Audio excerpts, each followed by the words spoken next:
After losing 2 consecutive games to 2 6A opponents, Hayes High looks to get back on the winning side of things as they welcome in the 0-4 Ulysses Tigers out of the Great West Conference to kick off homecoming weekend.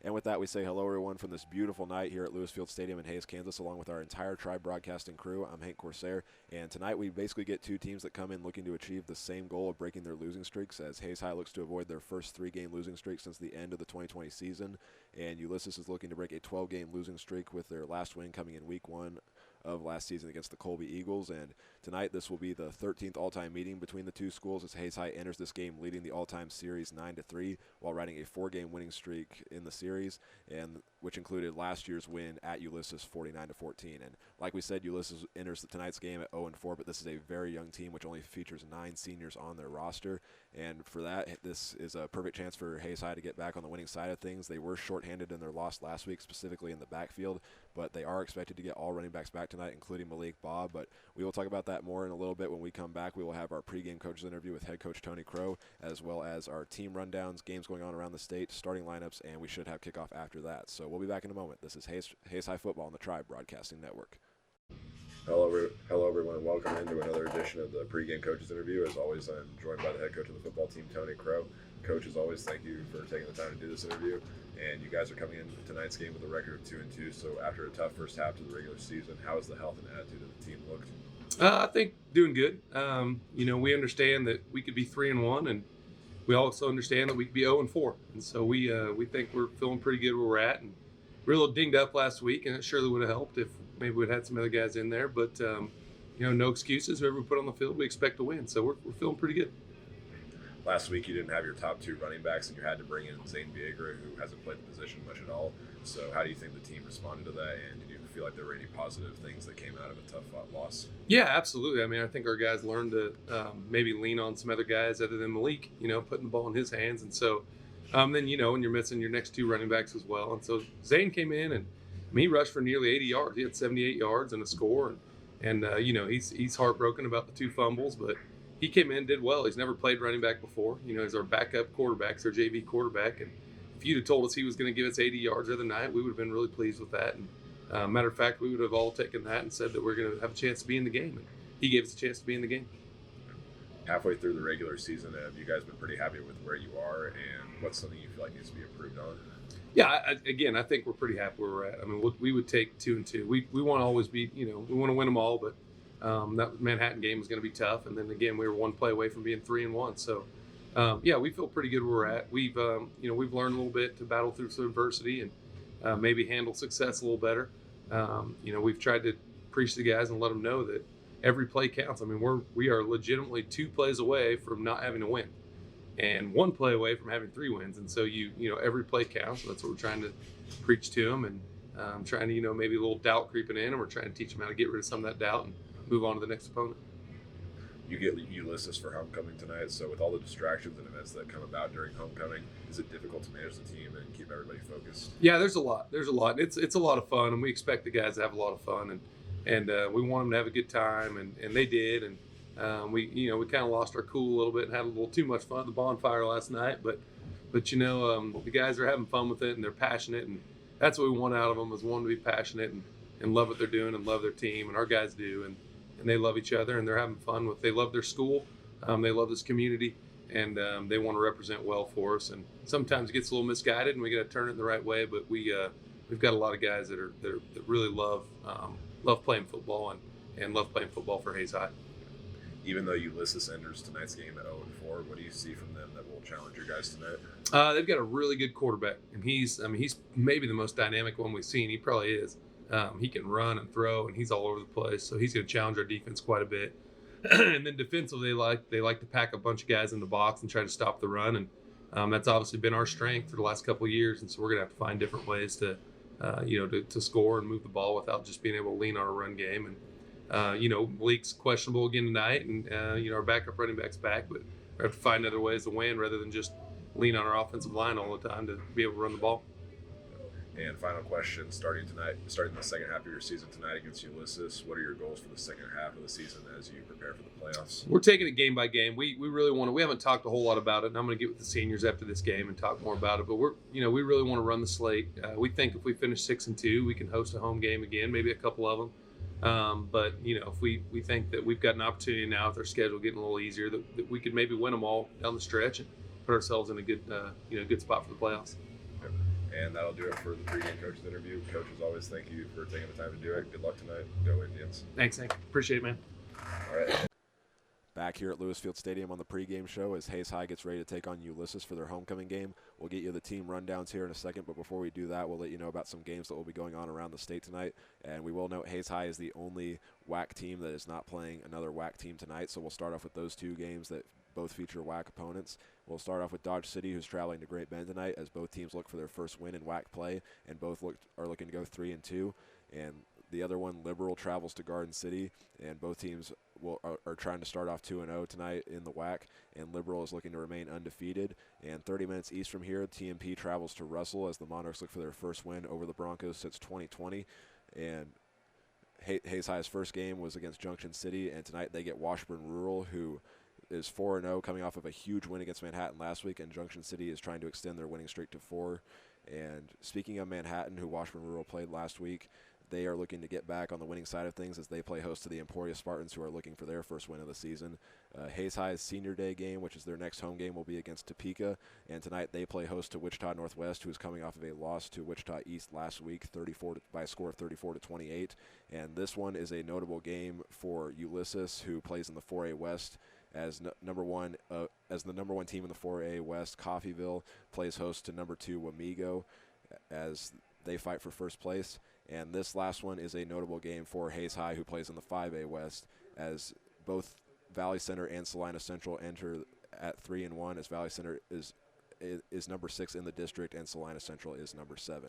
So now we'll get you our team rundowns. We'll start off with Hayes High, who enters tonight's game at 2-2 with 2 straight losses against 6A opponents. They lost to Manhattan 49-7 2 weeks ago and lost to Garden City in overtime last week by a score of 24-21. And they were without their top 2 running backs in that game, Malik Baugh, who was out with that injury he suffered against Manhattan, and Ian McGuire was out with an illness. So they went with Zane Viegra at running back, who is the backup quarterback. He had 78 yards and 1 touchdown, and he scored the first touchdown of the game on a 4-yard run. But Garden City responded on the next drive, going 69 yards on 10 plays to tie it up, and would score on a pass play in the second quarter, making it the only points of the second quarter.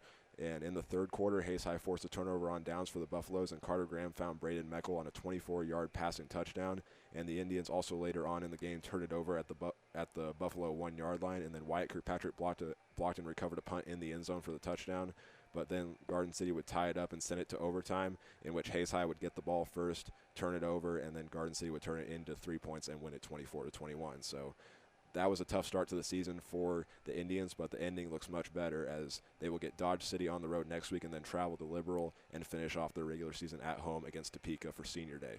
Now looking over at Ulysses, they entered tonight's game with a record of 0-4, in which they lost at Chanute last week 20-8, and they didn't score their 8 points until the fourth quarter. And looking through their first 4 games, they've been outscored 36-168. But like we said in the game open, this is a very young team for Ulysses, who only has 9 seniors out of 51 players on their roster.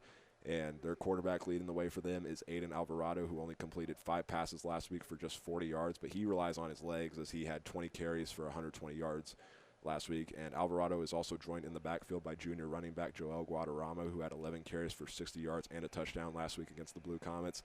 And the defense had 4 guys tie for leaders in tackles, which consists of combined solo and assist tackles. Each of these guys had 4, which were back here at Lewis Field Stadium on the pregame show. We will now get you our starting lineups. We'll start off with the starters for the Hayes High offense and defense. Looking at the offense, we'll go first with the O-line. Starting with the left guard, the only offensive freshman starter, number 66, Gus Corsair. And the interior offensive line will be made up of 3 seniors, which consists of number 78, Will Linenberger at the left guard position, number 56, Henry Fitzdom at the center position, and number 50, Caden Bunger at the right guard position. And playing right tackle will be number 72, Cannon Weber, the 6'5", 285 sophomore. And leading the way at quarterback for the Indians, as has been all season, will be number 10, Carter Graham, who went 11 for 21 passing last week for 108 yards and a touchdown.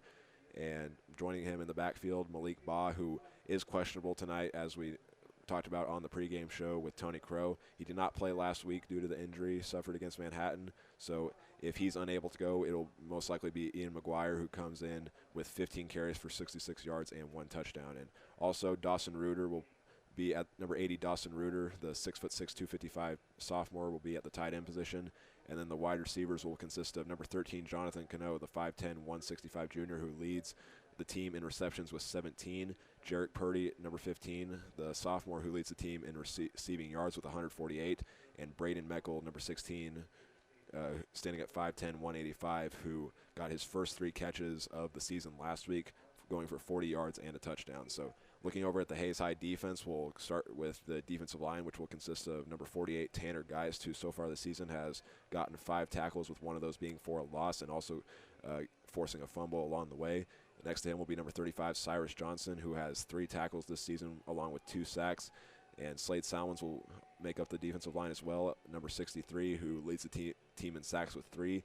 And then Jackson Chartier will be the other defensive lineman, number 54, but I've been told that position will rotate a lot tonight.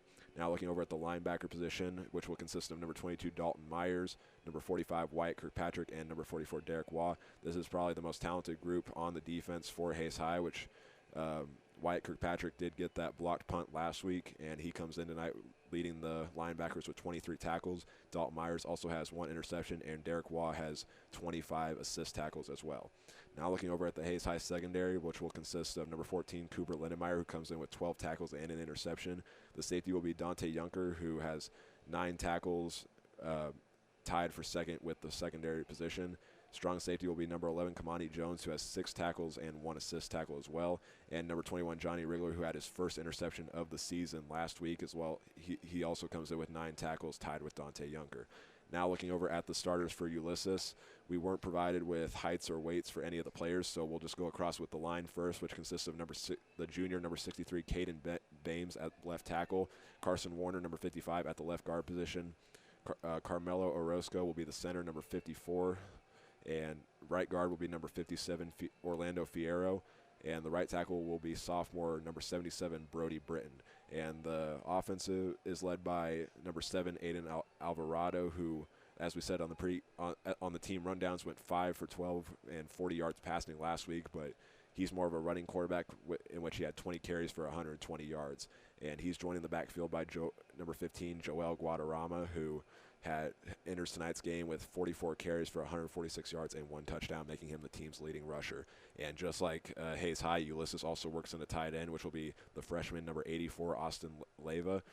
And they have 2 receivers listed, which will be number 17, Julian Miraz, who has 14 receptions for 246 yards and 2 touchdowns, and also number 14, Nicholas Martinez, who has just 1 reception for 95 yards, which was a touchdown play that came against Hugoton.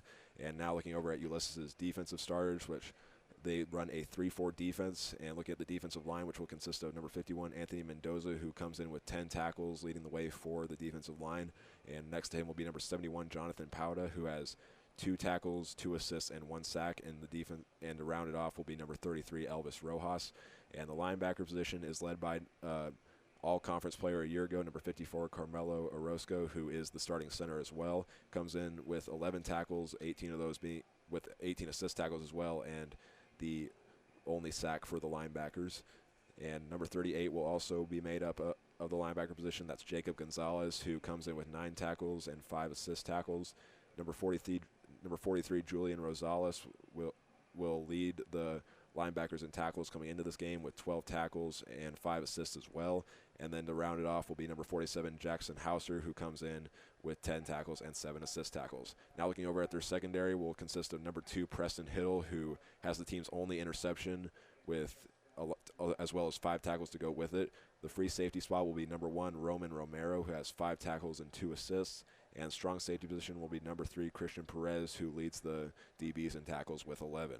And finally, their final cornerback position will be number 9, Jonathan Balderrama, who has 3 tackles to round off the Ulysses defense. So we'll We'll go to a break here in a second, but first we'll give you our keys to victory for each team tonight. We'll start off with Hayes High, whose key to the game tonight will be to basically just control the game. This is the game where they come in as the obvious favor, so they control their own destiny tonight. But for Ulysses, their key to victory is a whole nother story, as they have to force turnovers on the Hayes High offense and limit mistakes of their own. So we'll take a break, and when we come back, we should have game time underway, and we'll be back in a moment. This is Hayes High Football on the Tribe Broadcasting Network. Back here at Lewis Field Stadium, and it is game time, as it is 7 o'clock for tonight's kickoff, as Hayes High will now take the field. They are wearing their gold jerseys with the maroon numbers, and this is a new look tonight. They will have the white helmet with the white pants to go with it. And for Ulysses, as they are kicking off, they will go with their white jerseys with the black helmet, which includes the orange face mask, and they will have black numbers and black pants as well. So they'll be on to kick it off, and it'll be number 10 for the Tigers. That's Jesus Miranda Rascal, and he will be on to kick it off. And back deep will be number 15, Jarek Purdy, and number 33, Ian McGuire, as Jarek Purdy was one of the returners last week, and Ian McGuire is back this week. So Hayes High will line up on the kickoff team with 5 up men and then go 3 rows of 2 back as the huddle for Ulysses breaks up. They'll kick off from the 40-yard line, as Rascal will step back and get ready to send it downfield. And he will run up and send it downfield, and we are underway for homecoming weekend here in Hays, Kansas, as it's fielded by Ian McGuire at the 5. He dropped it, and now we'll run it to the right as he gets some blocks to the 10, 15, 20, and will go down at the 23-yard line to start off the drive. So we did say he dropped it on that return, so not a bad return, as Hayes High will have to go 77 yards to reach the touchdown, and it will be Ian McGuire in at running back to go with Carter Graham, as Ian McGuire missed last week's game with an illness. Hayes High will start off their defense with two receivers to the left and 1 to the right, with Reuter on the left side of the line. As there's the snap to Graham, he hands it off, and McGuire will fumble the ball, and it's recovered by, I think it was recovered by the Tigers, and they will get it, as it was a 1-yard carry for Ian McGuire, and it'll be Tiger ball from the Hayes High 24-yard line, as that drive only lasted for 17 seconds. Ulysses will bring out their offense, which is led by Aiden Alvarado, who is, like we said in the pregame show, loves to run the ball, had 120 yards last week. And they'll start off with 2 receivers to the right and 1 receiver to the left, as they will be in the spread. Hayes High and Ulysses both run the same offense, as Hayes High will show some blitz from their linebackers, and a penalty flag is thrown. I believe we're going to get false start against the Tigers, which will set them back to it was delay of game on the play. There were linemen that jumped, but they called delay of game, which will put them back to the 29-yard line,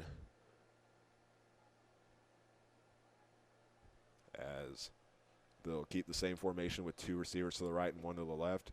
The running back, Joel Guadarrama, will be to the left of Alvarado, and there's the snap. Hands it off, and will run up the middle and go for no gain to the 29-yard line, as the protection from the O-line broke down really quickly.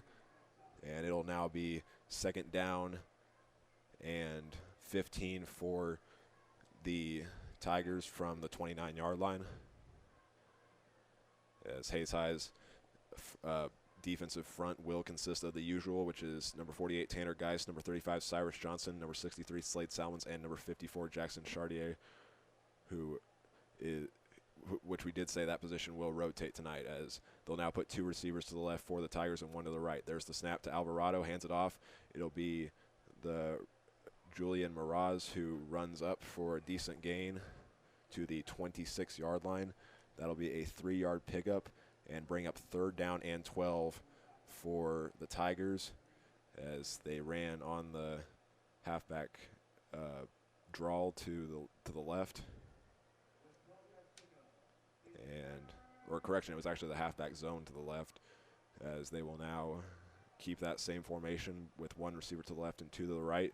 Hayes High showing blitz as the defensive line gets into position.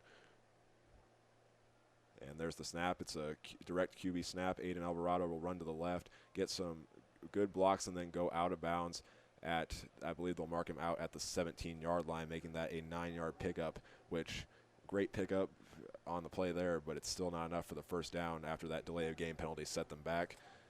And we'll see. More than likely, I'd expect them to go for it right here. And Ulysses will go for it on 4th down with 3 yards to go. They'll put everyone on the right side with no one to the left. In the shotgun with the running back to the right of Alvarado. There's the snap. It's a handoff. It's number 15, Guadarrama, who runs to the left and will be brought down at the 16-yard line, correction, that was a 3-yard pickup to the 14-yard line, and that will be enough for the first down, as that'll be the first down of the game for Ulysses, making them 1 for 1 on the night on 4th down conversions, in which they came into this game only going 4 for 11, which is 36.4% on 4th down, as they will have one receiver to the left and two to the right. Hayes High showing blitz as they'll fake the snap, and now will snap it, and penalty flags were thrown on the play, and they will get false start on the Tigers. I believe it was the left tackle, number 63, Caden Bames, who jumped on the play, and that will set them back to the 19-yard line.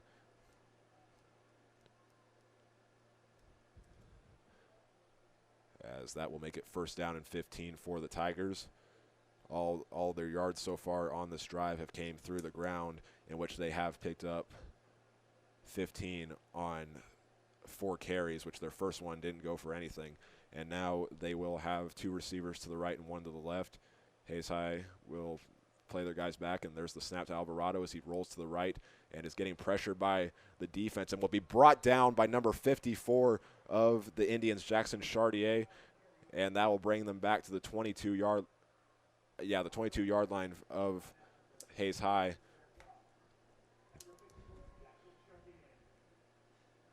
And that'll set up 2nd down and long for the Tigers from the 22-yard line, as they started it out at the 14-yard line. Then that penalty set them back, and then a 3-yard sack will make it 2nd and 18, as they will keep the same formation of 2 to the right and 1 to the left. The running back Guadarrama will be to the left of the quarterback Alvarado, and there's the snap, and he gives the handoff, and Guadarrama will run up the middle to the 17-yard line, making that a 5-yard pickup on the dive play, as it was number 45, Wyatt Kirkpatrick, who got in there and made the tackle.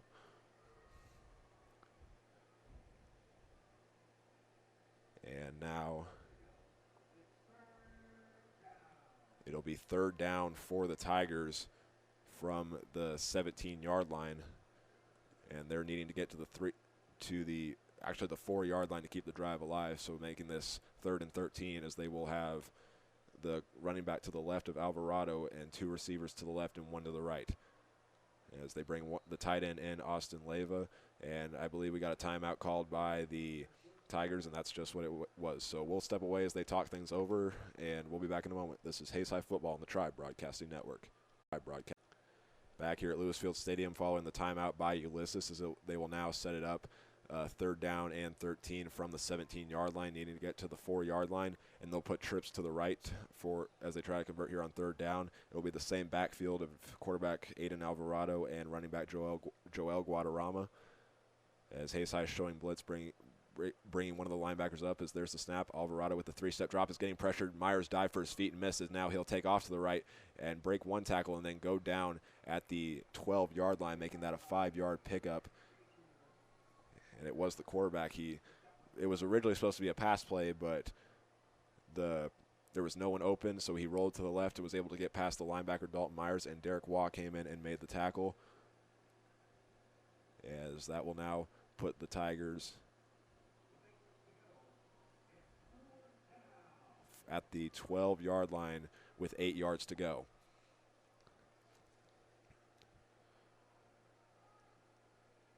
As it'll actually be a field goal attempt for the Tigers, as as the snap is down, it is on the way, and he missed it wide to the right. And now the Hayes High offense will come back out and try to get a better result than their last drive, which ended with the fumble on one play. So that drive for the Tigers only lasted for 4 minutes and 30 seconds, and it resulted in a missed field goal. So Hayes High will now trot their offense back onto the field, as they will start from their own 20-yard line, just 3 yards back from when they started their last one, as they'll start with 2 receivers to the left and 1 to the right, and there's the snap. Graham hands it off to McGuire, who runs on the halfback sweep to the right and gets brought down in the backfield to the 17-yard line, making that a 3-yard loss. So it looked like there was a gap there for a second, but it broke down right away. And now it'll bring up 2nd down and 13 for the Indians, as that was the 3rd rush of the game for second rush of the game for Ian McGuire, excuse me. As there's 6:40 to go here in the first quarter.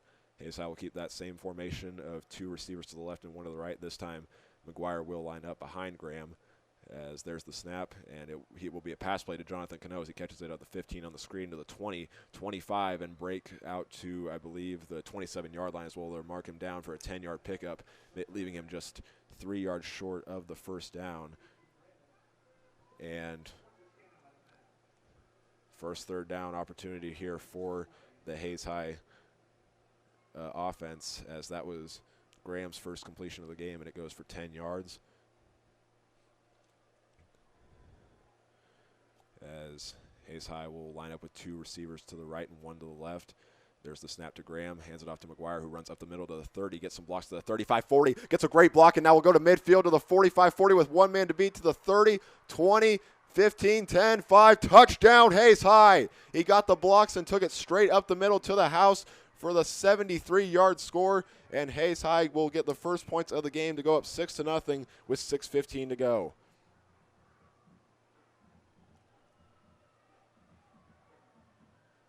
As they will now trot out the kicker, Harley Zimmerman, to attempt the extra point. He's only missed 1 extra point so far on the season. And we'll get a chance right here to send it through.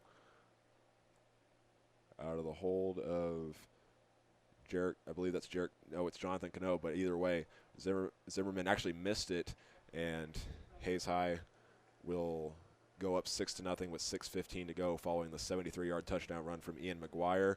And we'll be back in a moment as we'll see Ulysses' offense come back onto the field. This is Hayes High Football on the Tribe Broadcasting Network. Back here at Lewis Field Stadium with 6:15 to go here in the first quarter following the touchdown by Ian McGuire that put Hayes High up 6-0, as they will get ready to send the ball downfield. And back deep for the Tigers will be number 17,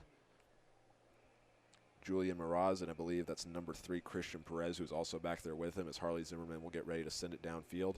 That previous drive for Hayes High took 58 seconds and went 80 yards, and like we said, it was capped off by the Ian McGuire 73-yard touchdown run. As Zimmerman gets ready to send it downfield to the Tigers. Looks to his left, now looks to his right, and will send it downfield. And it's a pooch kick to the 30-yard line taken by one of the upmen, and he'll go down right away at the 31-yard line as well. They'll mark him. As Ulysses looks to do better than their last drive, which they were able to drive it down following the fumble that put them in great field position, but they missed a field goal, and will now start at the 31, or actually the 32-yard line is where the referee will mark them. So that'll put them 68 yards away from the goal, as their offense will come up to the line, as they'll do the usual formation of 2 receivers to the right and 1 to the left. Hayes High showing blitz from Dalton Myers on the right side, as Alvarado will have Guadarrama to his right. There's the snap. He'll take a 3-step drop, and now will load up deep downfield, has his man, and it is caught by number 17 of the Tigers, Julian Miraz, who will bring it down all the way to the 23-yard line, and was able to beat his man deep. I believe it was Kamani Jones who was on the coverage, and with that, that'll be a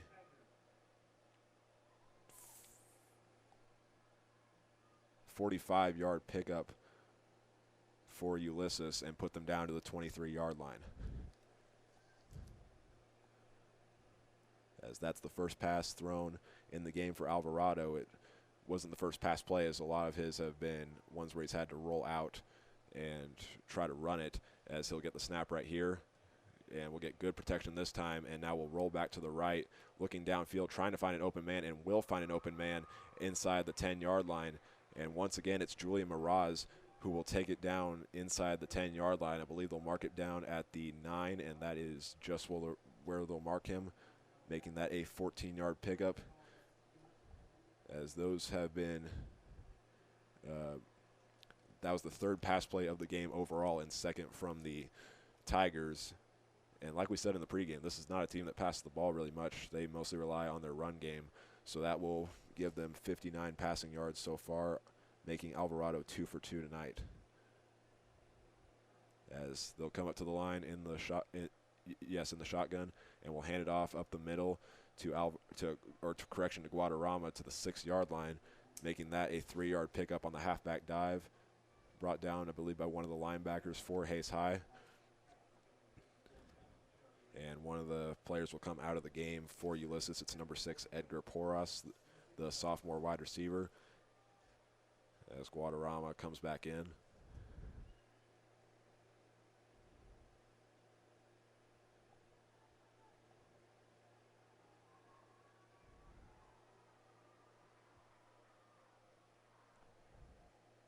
And they'll be in the shotgun once again for Ulysses. And we're going to get a penalty flag. I'm not quite sure what it was, and one of the sideline referees will signal that it's offsides against the Indians. Not quite sure who it was. I think Dalton Myers might have jumped a little bit on that left side, and that will move them up a little bit. I believe that should put them at the 3-yard line, and that is where it'll put them. So Ulysses will look to punch it in right here and take the lead, as they'll have 2 receivers to the right and 1 to the left. Hayes High bringing up the linebackers, and now we'll snap the ball, and Guadarrama goes nowhere, and I think he actually lost a yard or 2 on the play, as the referees will mark him down at the 6-yard line, making that a loss of 3.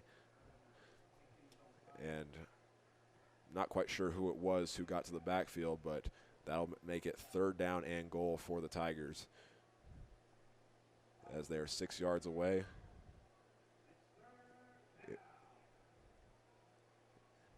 It was Guadarrama on the carry, as we said, making that his 5th rush, and he has 16 yards altogether. And there's the snap. Alvarado will roll the ball to the left and then get brought down back at the 9-yard line by the defensive back, number 28 for the Indians, Dante Yunker, picking up his 10th tackle of the season, and that'll make it 4th down for the Tigers,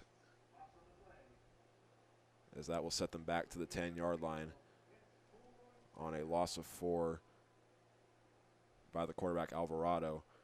And this is the kicking team here for Ulysses, as they'll go from the 10-yard line, making this a 28-yard punt, as they're waiting for one of the referees to get back. Rascon has missed a field goal today, and it's a fake, as the quarterback will roll to the right and throw it, and it doesn't even get back to the line of scrimmage, and that's a turnover for Ulysses, as the Hayes High offense will come back onto the field. And a penalty flag was thrown after the play. I'm not quite sure what it was, but the referee pointed to Ulysses' side. And I'm not quite sure if they'll mark him down or if he did get the pass off, but either way, Hayes High will take it at the 16-yard line with 2:53 to go here in the first quarter. Or correction, it'll be from the, not quite sure what the penalty flag was actually, as refs are talking it over. And it'll be Hayes High ball at the, it's looking like the 10-yard line, as one of the refs is moving it back that way. Not quite sure what the penalty flag was. But with that last play, Ulysses is now 1 for 2 on 4th down tonight. and as well as 0 for 2 following Dante Junker bringing him down, as they're still talking things over. I'm not really quite sure what it was that happened on that previous play where the ref threw the flag, but one of the sideline referees is now going to come up and talk to the Whitecap as they continue to talk things over. We'll step away for a second as they continue to talk it over. This is Hayes High Football on the Tribe Broadcasting Network. Back here at Lewis Field Stadium, the refs just finished talking it over, and they will put it at the 15-yard line for Hayes High, as they'll have it there with 2:53 to go here in the first quarter, as they are looking to do what they did on their last drive, which was the 73-yard touchdown run by running back Ian McGuire. And they'll line up with McGuire behind Graham and have 2 receivers to the left and 1 to the right, with Reuter on the line to the right. As they fake the snap, they'll bring McGuire up, and now there's the snap from Graham as he fakes the handoff, and now we'll throw the ball to Cano, who catches it at the 23 and go down at the 24-yard line. Carter's second completion of the night, this one going for 11 yards and making that a first down, as one of the refs came over and told them that it was a first down. So Carter's now 2 for 2 on the night with 21 yards. With his first pass went for 10 yards, and now this one will go for 11 yards. Both of his passes have gone to Jonathan Cano, as he'll snap it and hand it off to McGuire, who runs it up the middle and will go down at the 31-yard line. He was dragging a Tiger to the 31-yard line and then went down there, as that was McGuire's 4th rush of the night, as that one went for 5 yards. That gives him 76 on the night, thanks to that huge touchdown run, as Hayes High will now put 2 receivers to the right and put Meckel pretty close to the offensive line. And Graham takes the snap and will hand it off to McGuire, who runs it up the middle to the 35 and will go down at the 37-yard line on the 6-yard pickup. Got some good blocks on that play and had a huge hole, but it closed really quickly, and that will be another first down for the Indians, as they'll go back to the line really quickly with 1:43 to go here in the first quarter.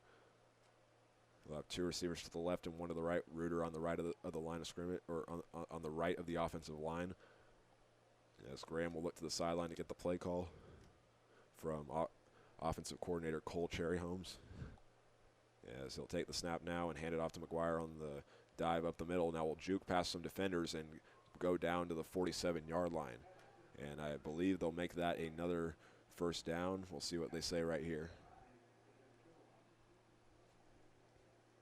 McGuire was able to get, as the Ulysses players were going for his legs, he was able to high step and get through it, and he is quickly approaching the 100-yard rushing mark, as he now has 92, and Graham will take the snap now and will have all day to throw, and now we'll go with a QB scramble and a penalty flag thrown. This will be face mask on the Tigers, as Carter ran by number 25, David Ochoa.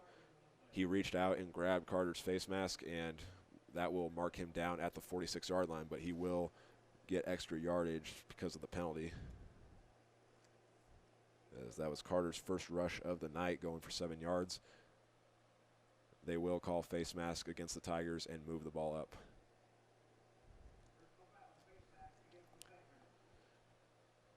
As Graham went down to the 47-yard line, I believe this will put him at the 28-yard line. And it'll actually be the 27-yard line, so that'll be an 8-yard pickup. And we'll now have it at the 31-yard line following the penalty. As they'll have 2 receivers to the right, 1 to the left. McGuire behind Graham again. As there's the snap to Graham. We'll hand it off to McGuire, who runs it on the halfback sweep and get brought down in the backfield by number 15, Joel Guadarrama. And no gain on the play there, as the defensive back came in and got to him. it will be no gain and make it 2nd down and 10 for the Indians.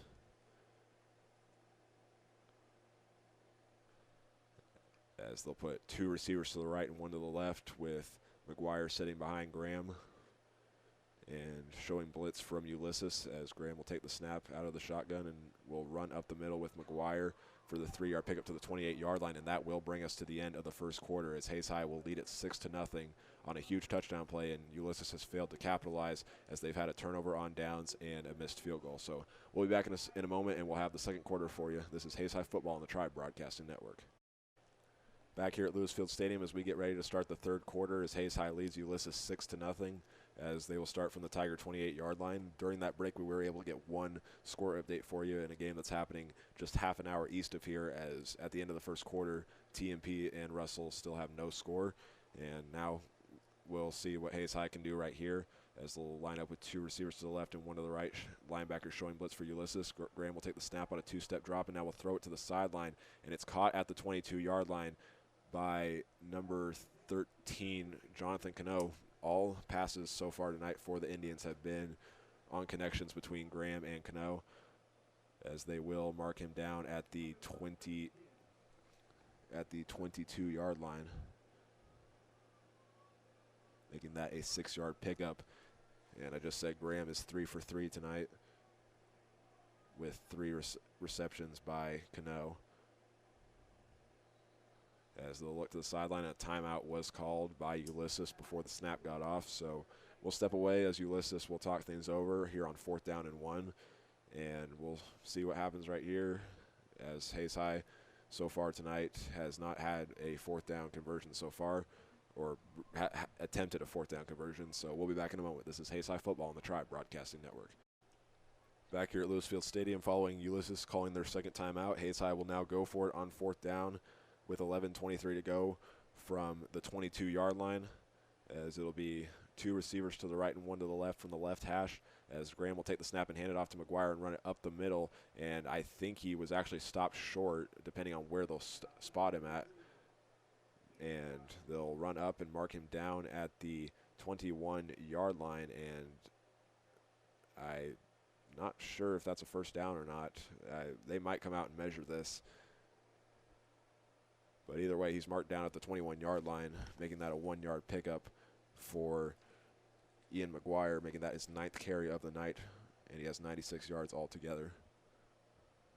And it will be a first down for Hayes High, as the chains will move, setting up a fresh set of downs with 10:52 to go here in the second quarter.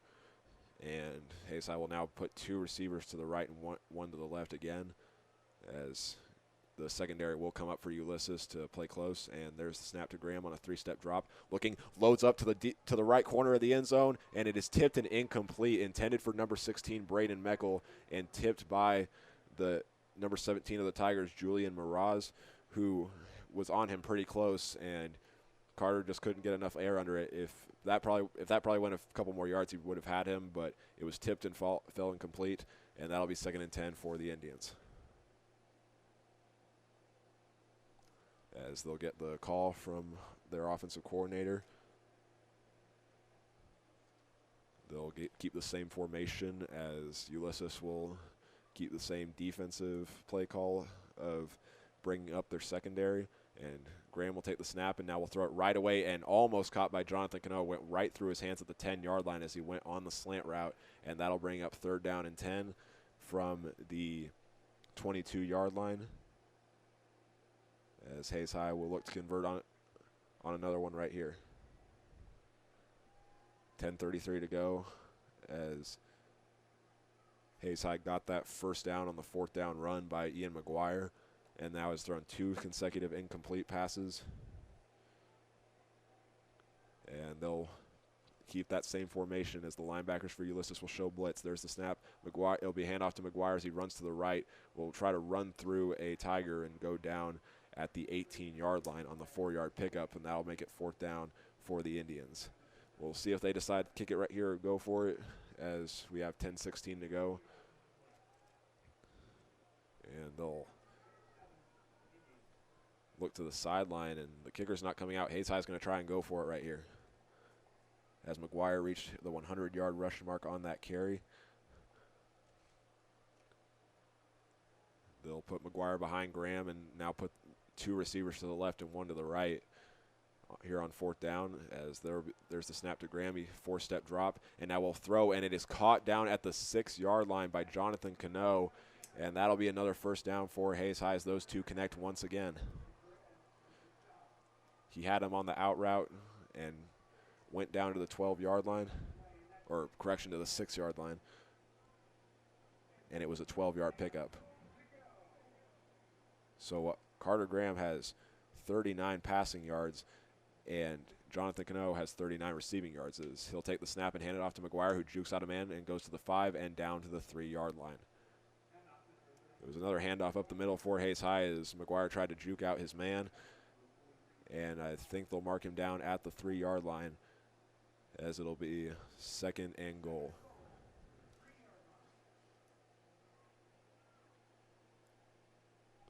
And there's the snap to Graham. He hands it off to McGuire and will try to run it on the sweep and go down for a loss on the play. And that'll make it 3rd down now for the Indians, as they will go from the 4-yard line. The protection broke down right away on the sweep, and it'll be 3rd down for the Indians, as they look to the sideline to get the play call, trying to convert on 3rd down again. Last one was a completed pass to Jonathan Cano for 12 yards down to the 6-yard line. And they'll put 2 receivers to the left and 1 to the right out of the shotgun, with McGuire behind Graham with 8:22 to go here in the 2nd quarter, as Graham will take the snap, fake the handoff, and now will run on the slant route and finds Braden Meckel in the end zone. Touchdown, Hayes High. And they'll go up 12-0 with 8:18 to go.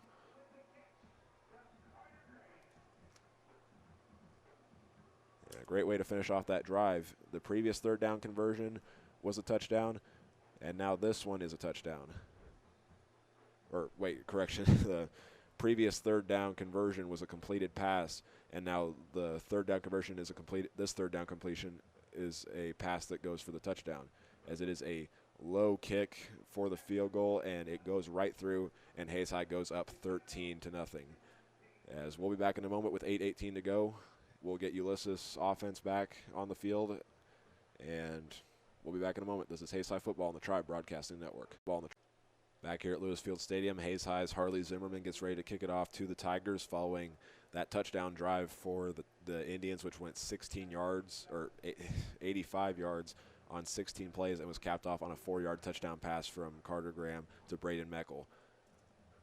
As back deep for the Tigers will be number 3, Christian Perez, and I believe that is number 17, Julian Miraz, who will also be back deep, as Harley Zimmerman will send it downfield, right down the middle, and I think Ulysses is trying to make it go out of the back of the end zone, and it might not get there, as he will field it at the 2, get through some Indians, and will go to the 15, to the 20, and down to the 22-yard line.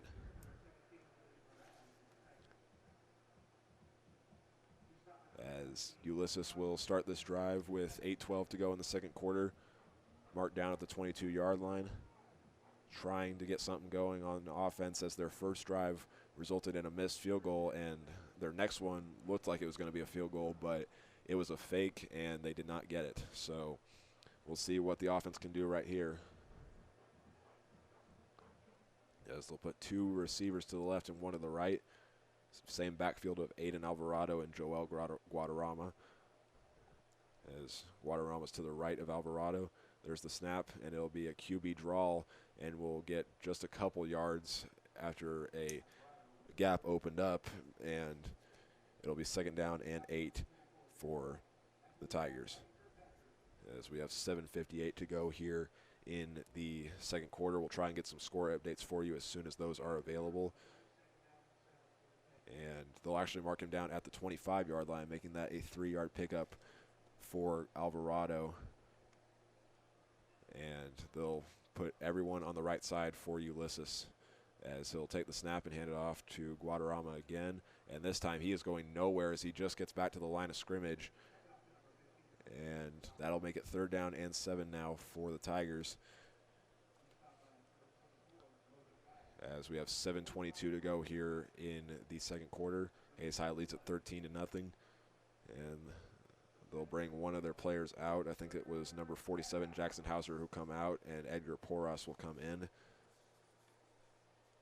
As the Hayes High student section on their feet. It is a great showing tonight from Hayes High fans, and especially the student section who is wearing their neon theme attire for the game. As Ulysses will now go with 2 receivers to the left and 1 to the right.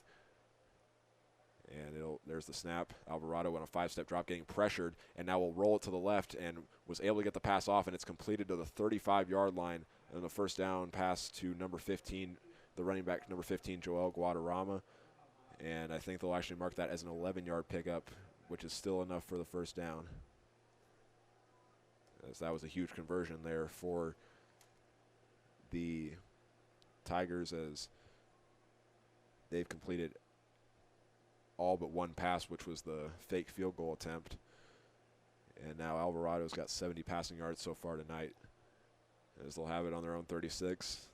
There's the snap to Alvarado, and we'll fake the handoff and run it to the right on the QB wrap, and now we'll bring it into Hayes High territory down to the 47-yard line, making that a 19-yard pickup.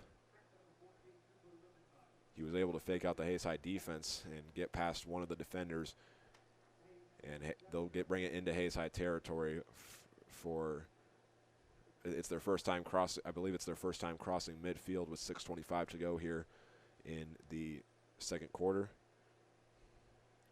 As that was Alvarado's biggest rush of the night, which will give him 23 yards total. As they'll put everyone on the left side, or actually there is 1 receiver on the right side with 2 to the left. And Alvarado will take the snap on a QB draw and will break through 1 tackle and then go down at the 45-yard line on a 2-yard pickup.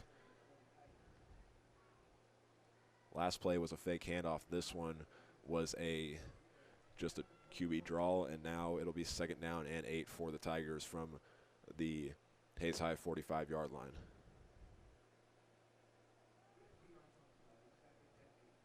And like I said, we will get you some score updates as soon as those are available, as Ulysses will now go from the 45-yard line with 2 receivers to the right and 1 to the left.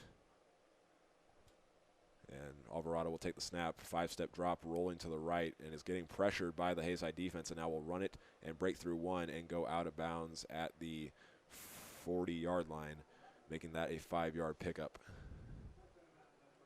And that'll bring up 3rd down now and 3 from the 40-yard line for Ulysses. I think that play was actually designed to be a pass play, and no one was open, and number 35 of the Indians, Cyrus Johnson, who comes in tonight with 2 sacks, was starting to go after him, and he was able to escape the pressure. Alvarado has 7 carries so far in the night and has 30 yards altogether, as it's 3rd and short now for Ulysses, 3rd down and 3 specifically, as they've had a 2-yard rush play and a 5-yard rush play, as they will roll and go nowhere, as getting there is number 54, Jackson Chartier, and the quarterback might have lost yardage on the play, and he did, back to the 41-yard line, and that will bring up 4th down for the Tigers.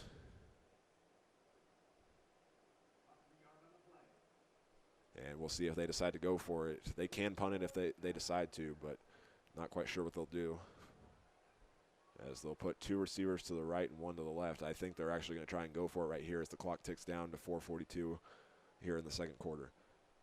They'll send 1 man in motion to the left, from right to left, and there's the snap, and he's getting pressured and escapes 1 and can't escape the next one, as getting to him is number 48 of the Indians, Tanner Geist, with his first sack of the season. And that'll be a turnover on downs for Ulysses, as they started that play at the 41-yard line and goes back down to the 49, or actually I think they might draw him down at midfield, and that is what they'll do. As that was a loss of 9 for the quarterback Alvarado, as Hayes High will now start this drive with 4:32 to go from midfield. And there's the snap to Graham, and it will hand it off to McGuire, who runs up the middle and was met by a wall at the 49-yard line, giving him a 1-yard pickup right there. as the clock continues to tick as we approach 4 minutes remaining. It's 2nd and 9 now for the Indians as they look to the sideline to get the play call. As that run brought McGuire up to 103 yards so far in the night, as Graham will take the snap and hand it off to him again.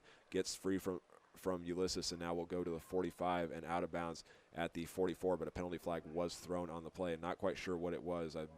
I'm pretty certain they're going to get holding on one of the Hayes High offensive linemen. Not quite sure who it was, though. As they come over to talk it over.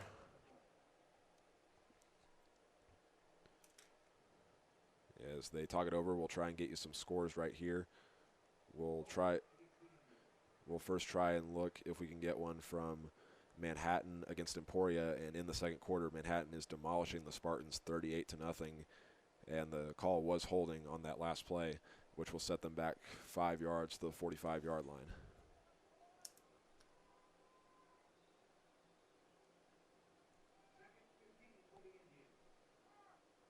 So it'll be 2nd and 14 now for Hayes High from the 44-yard line.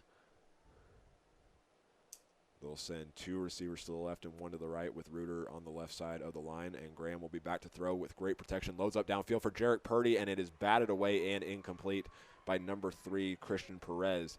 Had great coverage there on Jarek Purdy, and that would have probably put Hayes High in the red zone, but instead it'll bring up 3rd down and 14.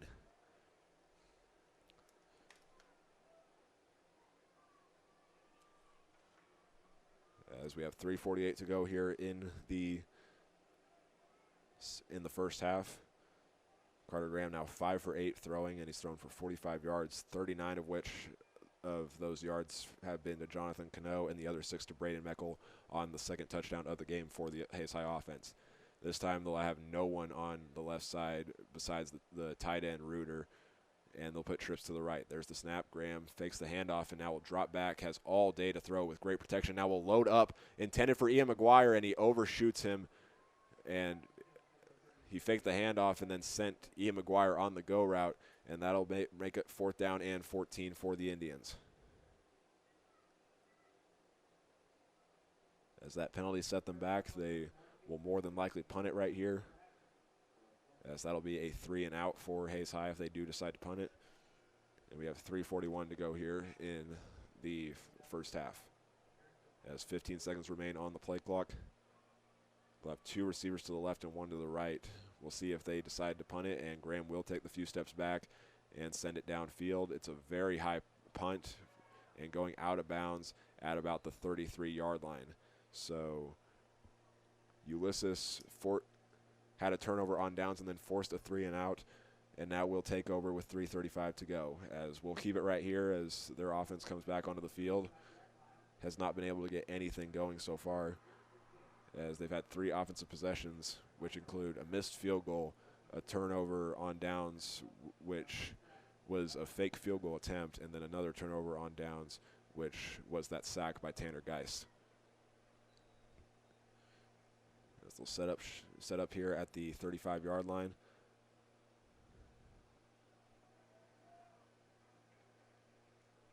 They'll put trips to the right and put the tight end on the left side of the line in the shotgun with the running back to the right of the quarterback, Alvarado.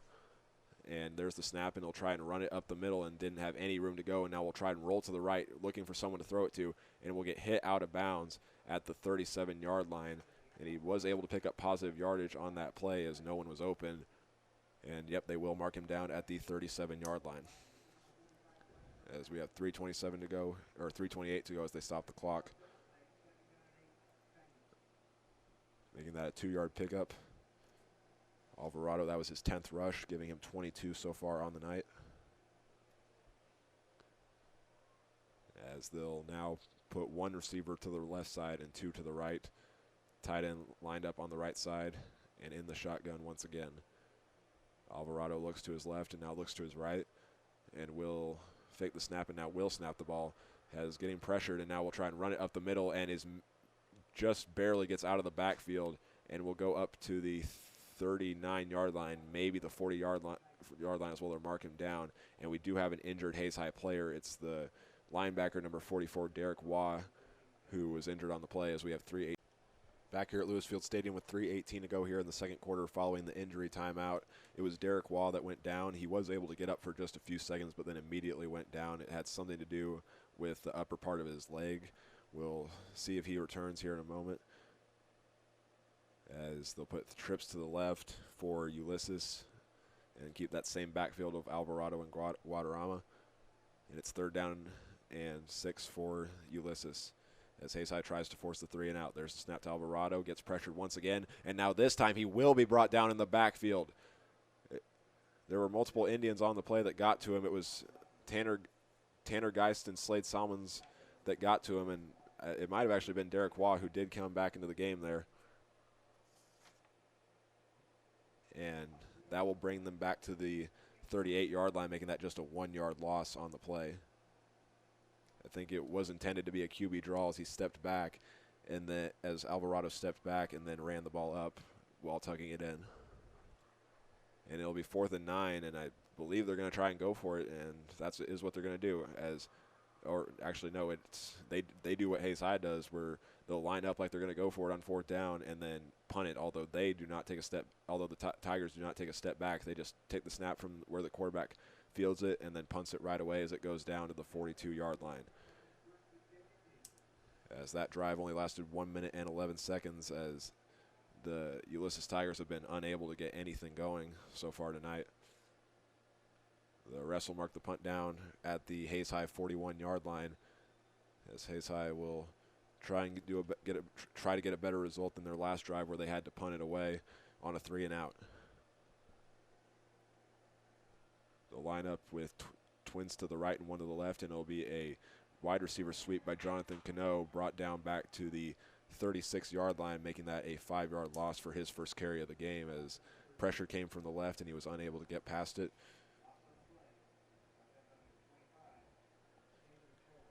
Cano enters this game with 3 carries for just 9 yards, which all have been wide receiver sweeps, as we now approach 1:57 to go here in the first half, as Graham will fake the handoff to McGuire and now load up and find Jarek. I believe that's Jarek Purdy, and it's actually Braden Meckel that goes down at the 49-yard line for the 13, or it's a 12-yard pickup that time for Hayes High, leaving them just short of the first down by 3 yards following the QB sack, and Hayes High will take, or not the QB sack, the wide receiver sweep that went for a loss of 5, as Hayes High will take a timeout. We will step away as they talk things over. This is Hayes High Football on the Tribe Broadcasting Network. Back here at Lewis Field Stadium following the Hayes High timeout, where they will now have the ball at their own 48-yard line with 1:48 to go here. 1:48 to go here in the first half, following the 12-yard completion from Carter Graham to Braden Meckel, and now they'll put 2 receivers to the left and 1 to the right, and now we'll throw it to Braden Meckel again on the out route, and we'll take it all the way down to the 40-yard line, making this one another 12-yard pickup from Graham to Meckel. The previous one was a post route running to the inside from right to left. This one, an out route going to the Ulysses sideline. As Hayes High will waste no time, they'll get back to the line and hand it off to McGuire, who will drag a few Ulysses defenders down to the 37-yard line.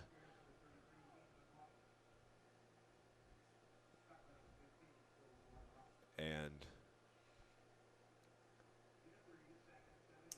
that'll be listed as a 3-yard pickup for Hayes High from the 30. They'll now go from the 37-yard line, and there's the snap to Graham. Has all day to throw. Now will load up deep downfield. Has a man. It's Jarek Purdy, and it is caught. He got through a defender and will take it into the end zone. Touchdown Hayes High. They go up 19-0 with 1:15 to go. Carter Graham had to thread the needle to complete that one, making that his 7th completion of the night.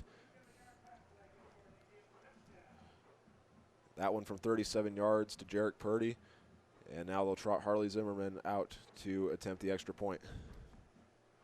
And that was the first pass completion to Jarek Purdy tonight, and it goes for a touchdown. And Zimmerman knocks it through as we will step away. Hayes High is up 20-0 with 1:15 to go until halftime. This is Hayes High Football on the Tribe Broadcasting Network. Back here at Lewis Field Stadium, following the huge touchdown play for the Hayes High offense with 1:15 to go until halftime. It was a 37-yard completion from Carter Graham to Jarrett Purdy, the first time those two connected tonight. And that drive went 59 yards, and it only took 5 plays and 1:09. So as they get ready to kick off, Ulysses will put six up man up front, and we'll have 1 behind him and then 2 rows of 2 behind them, as Zimmerman will pooch kick it once again to the 12-yard line, as Ulysses will take it to the 15-20, tries to get past some Hayes High defenders, and will go down at the 27-yard line, as we now have 1:09 to go. And Ulysses trying to get something going on offense before halftime, as they will get the ball to start the second half, but it's been a long day for their offense, as they have been unable to score on 4 possessions so far.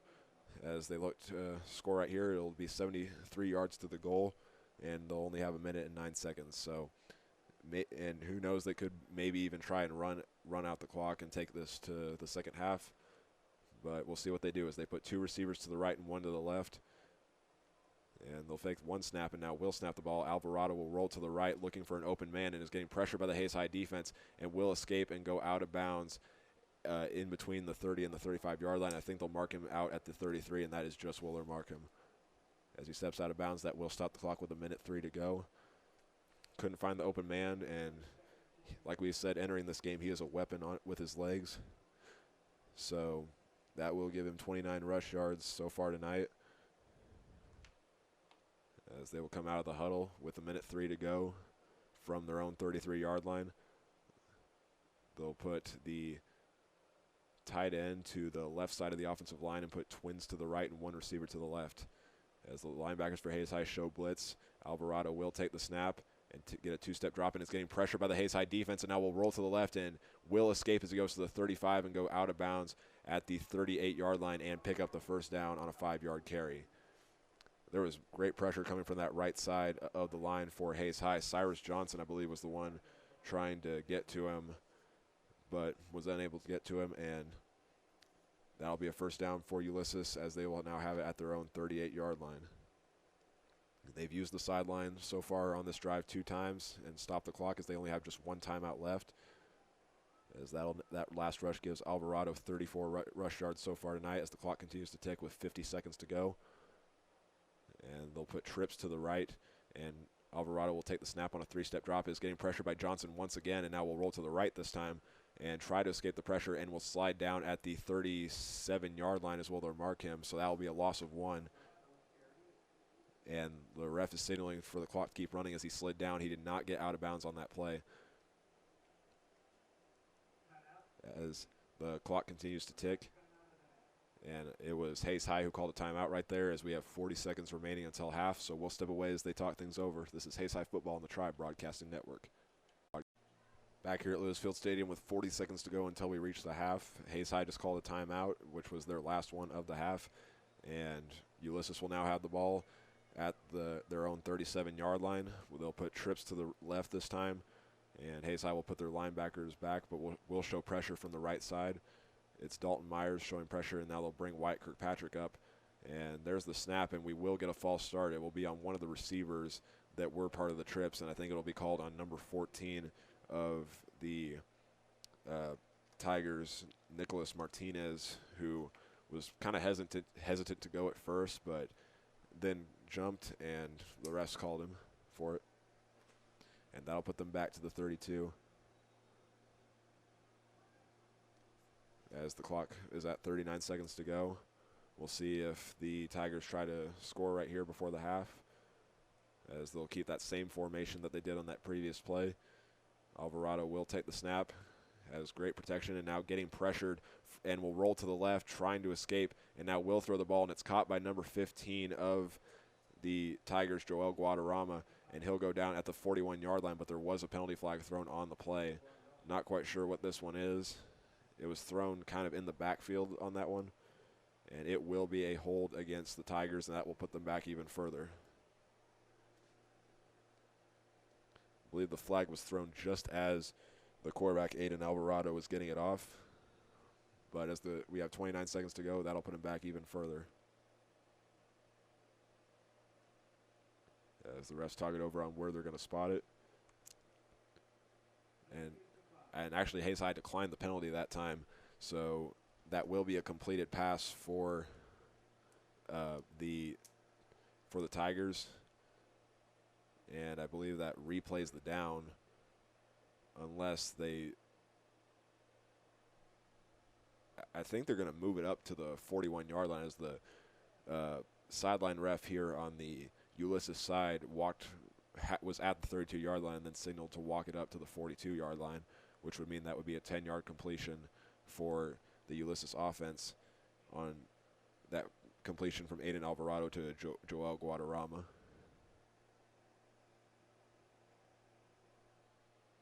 As they continue to talk it over, we'll try and get you another score update if we can.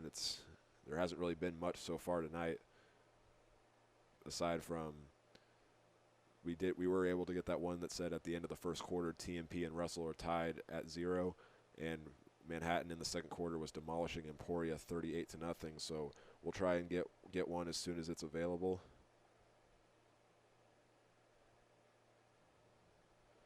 As they'll now move it up to the 42-yard line, so that will be listed as a 10-yard completion for the Tigers from Alvarado to Guadarrama.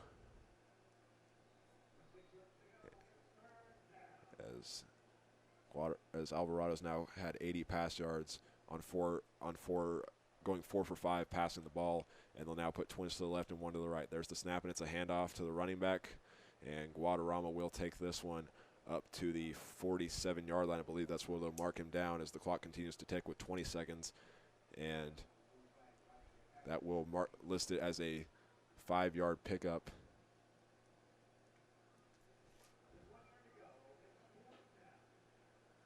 And that gives Guadarrama 21 yards rushing after that previous play. And they'll put 2 receivers to the right and 1 to the left. And just before they could get the play off, that will take us to halftime as Hayes High leads at 20-0.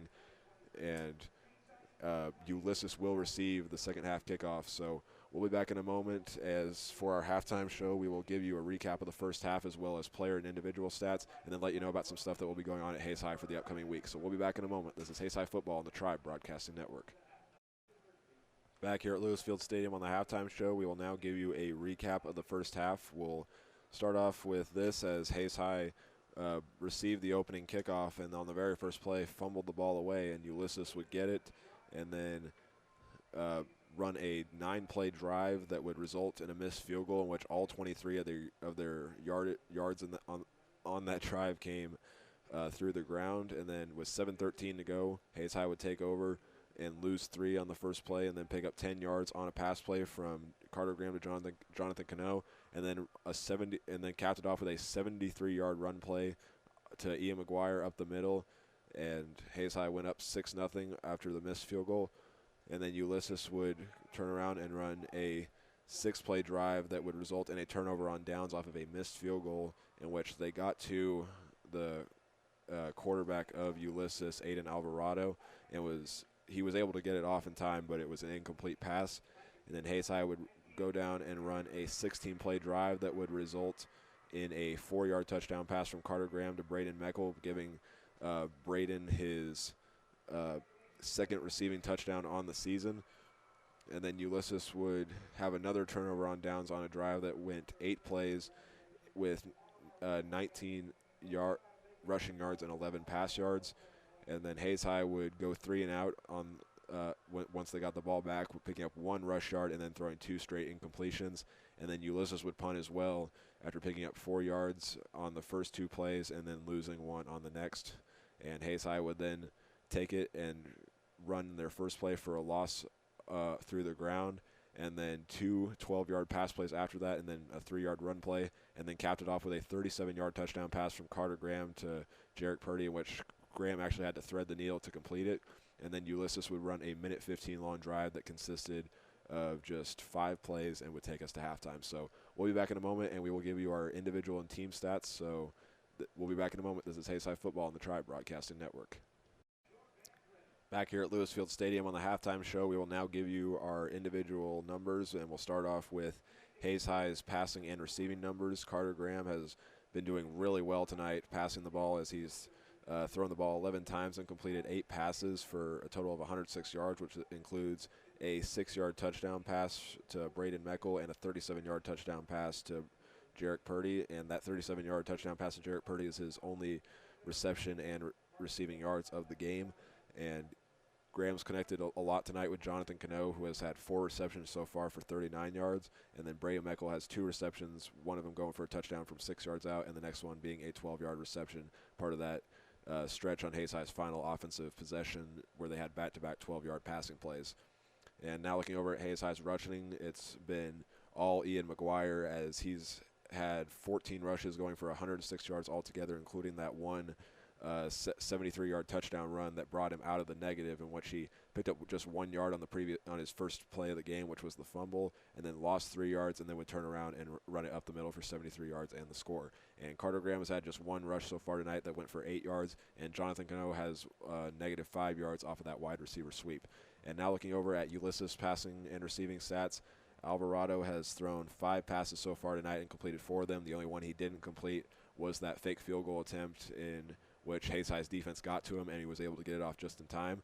His longest pass play has gone from 45 yards away, which was the first one, but altogether he has 80 yards, and that 45-yard pass play was a connection to number 17, Julian Miraz, and he has 2 receptions for 59 yards, and he's also completed a pass to number 15 of Joel Guadarrama, or 2 passes to Joel Guadarrama, one going for 10 yards and the other going for 11 yards for 21 yards altogether.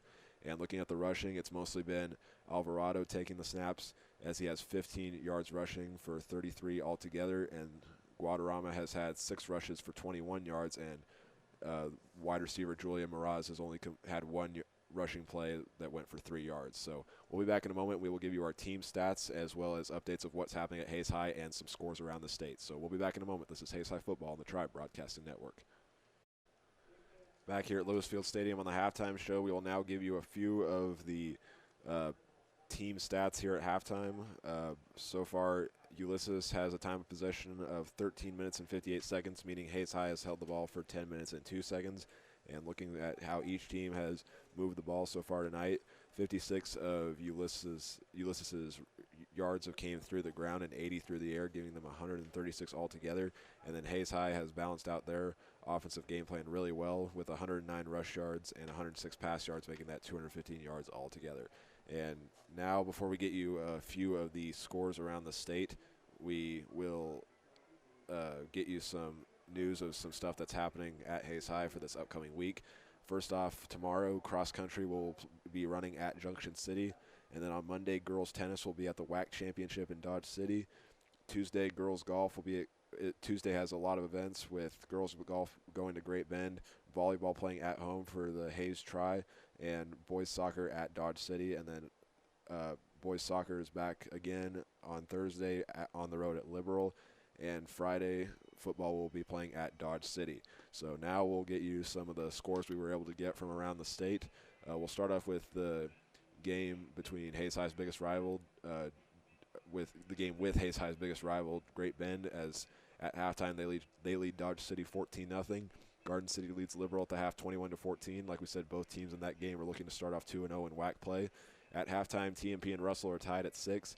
Washburn Rural leads Junction City at the half 14-0. Manhattan is demolishing the Emporia Spartans in the third quarter 51-0. And another game that has a team being demolished, Wichita Northwest at halftime leads Topeka 56-0. And that notable game for the 4A West, which is the district Ulysses is a part of, Wamego leads Coffeyville 21-14 at the half. And that will do it for our scores around the state. So when we come back, we will have our second half action, and we'll see how the rest of this game plays out. This is Hayes High Football on the Tribe Broadcasting Network.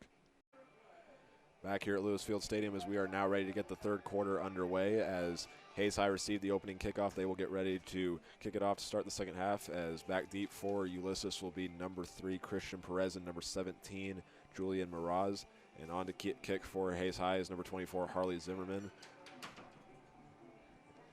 As Ulysses will prepare their offense, who has not been able to get anything going so far tonight, in which they've had a missed field goal 2 turnovers on downs, a punt, and then their last drive was 1:15 long, and that took us to halftime. They'll try to get something going here in the second half as Hayes High leads it 20-0. As Hayes High will spread out their kick team and get ready to send it downfield. Zimmerman looks to his right, now looks to his left, and now will send the ball downfield, line drive kick, and they'll let it go out of the back of the end zone. And the Tigers will get it at the 20-yard line to start off the second half. Trying to get something going right here,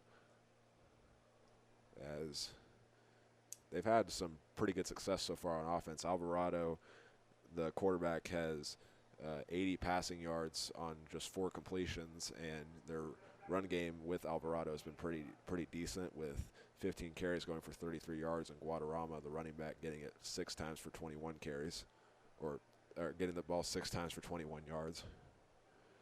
As Ulysses will start off with 2 receivers, 2 receivers to the right and 1 to the left.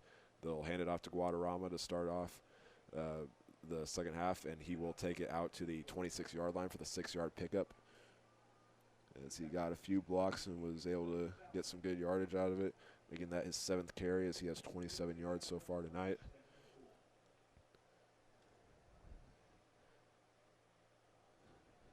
As they look to the sideline and get the play call,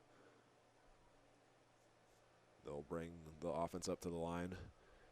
Hayes High keeping that same offensive front, which consists of Geist, Johnson, Salmons, and Chartier. As they'll fake the snap for Ulysses, and now Alvarado will take it, and he lost control of it, and it rolls back to the 15-yard line, and I think the Indians fell on it. We'll see as they clear the pile who came out with it, and they're still trying to fight for it. Not quite sure who got it. As either way, that will be a huge loss for the quarterback Alvarado, and they did get it back at the 14-yard line, making that a loss of 12 on the play. And that'll make it 3rd down and long or 3rd down 16 for Ulysses, following the 12-yard loss.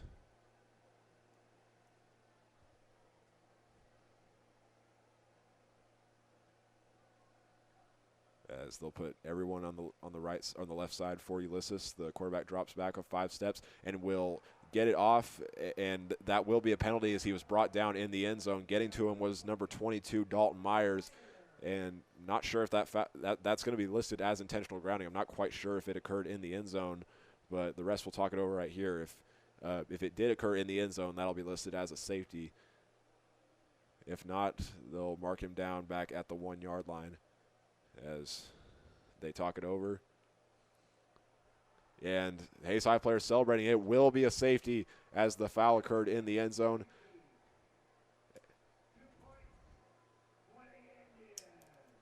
And that will be listed as a loss of 14 for Ulysses. It's kind of hard to tell, actually, if he got the pass off, but either way, that will be a safety on the quarterback, Aiden Alvarado. And Hayes High will take over, leading 22-0 with 10:33 to go here in the 3rd quarter. So we'll be back in a moment as they get ready to punt it to the Hayes High special teams. We'll be back in a moment. This is Hayes High Football on the Tribe Broadcasting Network. Back here at Lewis Field Stadium following the safety in which Dalton Myers got to the quarterback and brought him down in the end zone, but he did get the pass off, and that's an intentional grounding penalty, and because it occurred in the end zone, it was a safety. So Ulysses will now prepare for the free kick with 10:33 to go here in the 3rd quarter. Back deep for Hayes High, as it has been tonight, will be Ian McGuire to the left, or Ian McGuire closer to the Ulysses sideline, and Jarek Purdy closer to the Hayes High sideline. As they get ready to kick it off, I'm not quite sure. I think they're going to move it back a little bit. It was originally going to be at the 25, and I think they're actually going to place it at the 15, it looks like.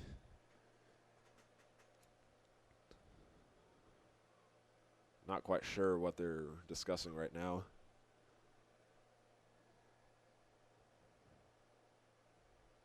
But it does look like that's where they'll place it, at the 15-yard line for the free kick. And for the free kick, Hayes High will put 5 guys up front and then 3 rows of 2, just like they usually do on kickoff returns. As getting ready to send it off for the Tigers will be number 10, Jesus Miranda Raskin. As they're bunched up. Not sure what's taking the play a moment to start. As I'm looking at both sidelines, and the refs are discussing something with the coaches. And now they're ready as the Ulysses special teams will spread out. Like we said, it's 5 up men for up front for Hayes High, and then 3 rows of 2 behind it. As Raskin will pooch kick it, and it'll be fielded up close by, I think that was Derek Waugh who took it up to the 36-yard line. They might actually give him the 35-yard line, and that is just what they'll do. As Hayes High will march their offense back onto the field. They did have to, it was a touchdown on their previous drive on that huge touchdown pass to Jarek Purdy. As they will have it at the Tiger 35-yard line. They'll line up with 2 receivers to the right and 1 to the left. Reuter on the right side of the line at tight end. McGuire lined up behind Graham. There's the snap, and McGuire will take the handoff and go to the right and go to the 30. 25 got a block, and now will go down to the 21-yard line. Very good pickup there, and I think they'll actually give him the 20-yard line on that play, making that a 15-yard pickup as he got the block he needed from the Twins on the right side and took it for 15 yards, giving him 121 yards so far tonight, as he'll get another handoff right here and will take it up to I believe they'll mark him down at the 19-yard line. And that is a gain of a yard. And there was a Ulysses Tiger down for a second, but he looks to be okay as he got back up. As Hayes High will put Twins to the left and 1 receiver to the right. There's the snap, and Graham back to throw, and now we'll find Cano at the 15. He'll try to break 2 tackles and go down to the 8-yard line, making that an 11-yard pickup on the play and make it first down and goal for Hayes High. 5th completion from Graham to Cano so far on the night. And that gives Cano 50 receiving yards following that play. It gives 117 passing yards so far for Graham on 9 completions off of 12 attempts, and there will be a timeout called here by Ulysses with 9:38 to go. So we'll step away for a moment as they talk things over. This is Hayes High Football on the Tribe Broadcasting Network. Back here at Lewis Field Stadium following the Ulysses timeout, following the 11-yard completion from Carter Graham to Jonathan Cano that put Hayes High first and goal from the 8-yard line. And they'll now line up with 2 receivers to the right and 1 to the left. McGuire once again lined up behind Graham with Reuter to the left of the line, and there's the snap, and it's a sweep to McGuire, and he'll take it to the 5 and walk into the right corner of the end zone. Touchdown, Hayes High, and they'll go up 28-0 off the halfback sweep and actually hold up. There is a penalty flag called on the play, and that'll set Hayes High back a little bit. McGuire got some blocks and then was able to get to the outside and get into the right corner of the end zone, but there's a holding penalty called against the Indians, and that will set them back a little bit.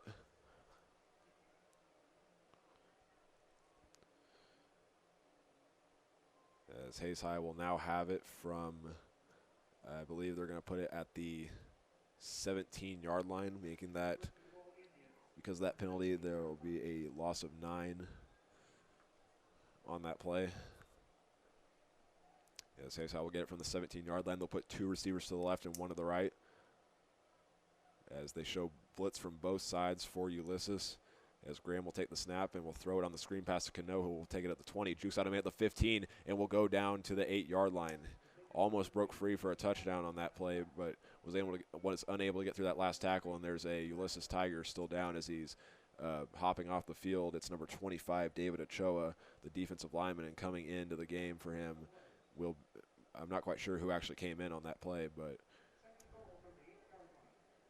either way, that'll be a 9-yard pickup to make up for the yards that Hayes High lost on that previous play. as that was Graham's 10th completion of the night. They'll line up with Hayes High will line up with twins to the right, one receiver to the left. There's the snap. McGuire trying to get past the defensive line and will go for a loss on the play back to the 12-yard line.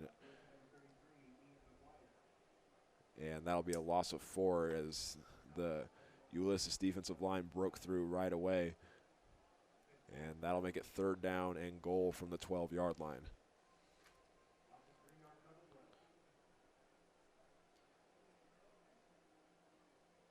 As Hayes High will try to convert on another 4th down right here. They'll put twins to the right and one receiver to the left once again, and there's the snap. Graham fakes the handoff to McGuire. Now we'll throw it into the end zone, into the center of the back side of the end zone. Touchdown, Hayes High. It's Jonathan Cano once again, and that'll give Hayes High the 28-0 advantage with 8:12 to go here in the 3rd quarter. 7th time tonight that Cano and McGuire have connected. This time from 12 yards out. And that gives Cano 71 yards receiving on the night. Carter Graham, 11 completions on 14 attempts. And giving him 138 pass yards. And there was a penalty flag thrown. I'm not quite sure what it was for, but either way, Hayes High is on now to attempt the extra point.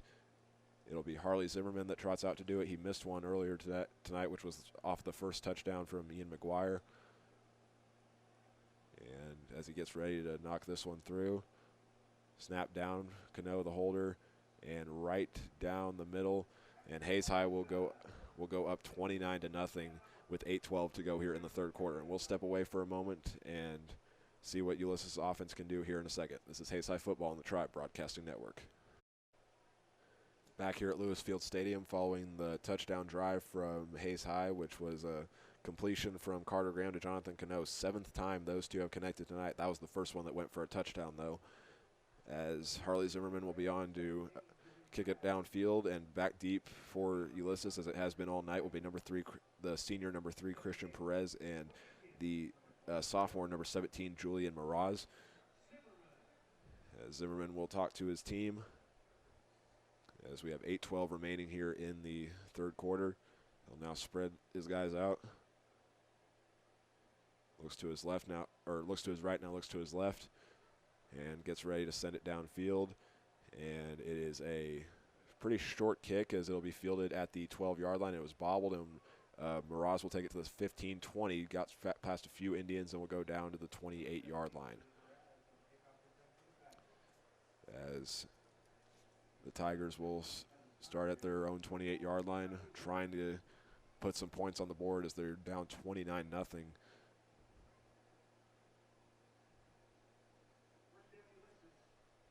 As Hayes High will still have their starters out on the field.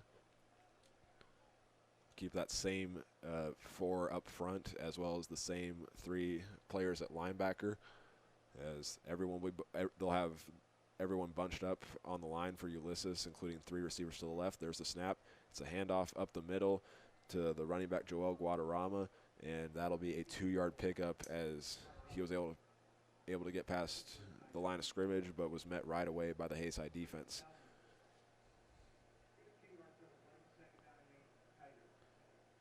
That was the 8th rush of the night for Guadarrama, as he has 29 yards altogether. And now they'll spread out the field a little bit for Ulysses, as they'll put 2 receivers to the right and 1 to the left. Showing blitz from the right side is Myers. And there's the snap, and Guadarrama will run it up the middle and go down to, I think they'll mark him down at the 32-yard line, making that another 2-yard pickup. And now we'll see what Ulysses does here on 3rd down, in which they have not done too well so far tonight.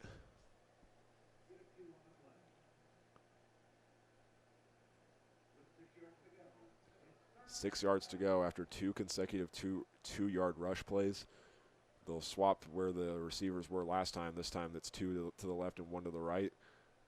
There's the snap to Alvarado, and now he'll roll it to the left, looking like he was going to run the option, and then will take it for himself down to the 37-yard line, making that a 5-yard pickup and just 1 yard shy of the first down, though they might actually give it to him. We'll see what they do right here. And they'll put it at the 37-yard line, which will put them 1 yard shy of that first down marker, as Guadarrama has ran for every yard of this drive.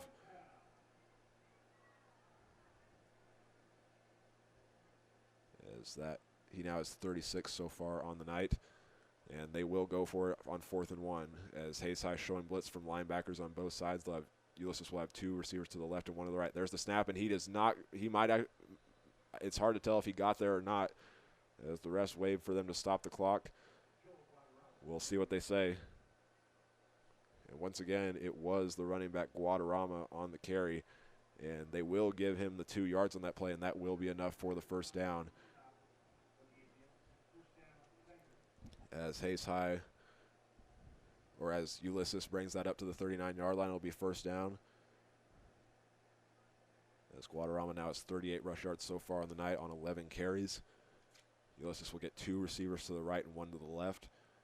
As there's the snap to Alvarado, and he'll run it with his back again up the middle to the 42-yard line. And the Indian defense drove him back. It was the linebacker Wyatt Kirkpatrick and the defensive lineman of the Indians, number 35, Cyrus Johnson. But because of forward progress, he will be marked down at the 42-yard line on a 3-yard carry. It was Guadarrama once again on the carry. Like we said, he has run for every single yard of this drive. As it'll be 2nd down and 6 for the Tigers from the 42-yard line. The quarterback looks to his right, and now we'll snap the ball.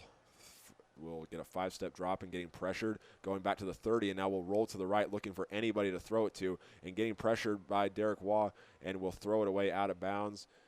And I think Coach Crow is wanting an intentional grounding penalty, but it's not going to get one as he escaped the tackle box,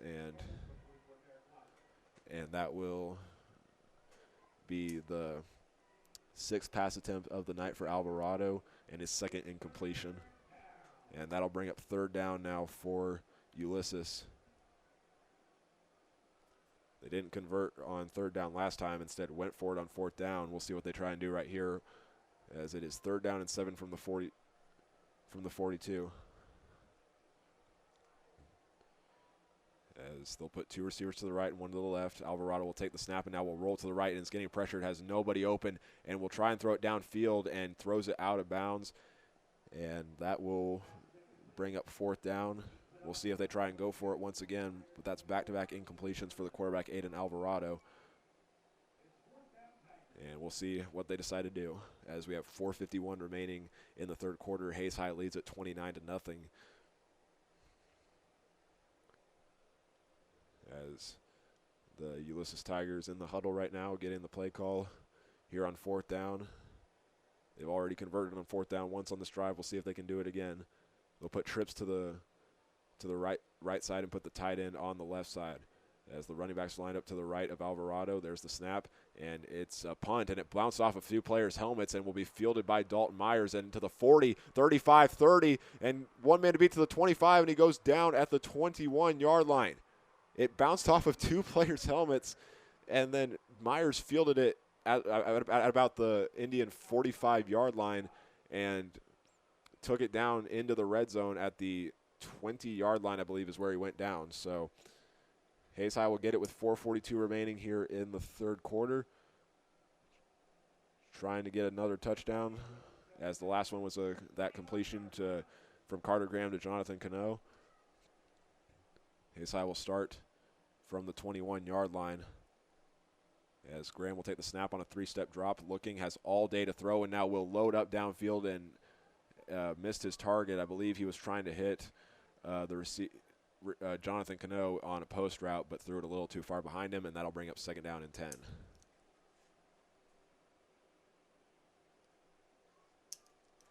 As Hayes High will still have it at the 21-yard line. See what they make out of it right here. Yes, they'll put 2 receivers to the right, 1 to the left. Graham back to throw, and now we'll look to the sideline for Jarek Purdy, and a little too far away for Purdy to catch it, and it'll be incomplete, as they'll bring up 3rd down and 10 from the 21-yard line for Hayes High.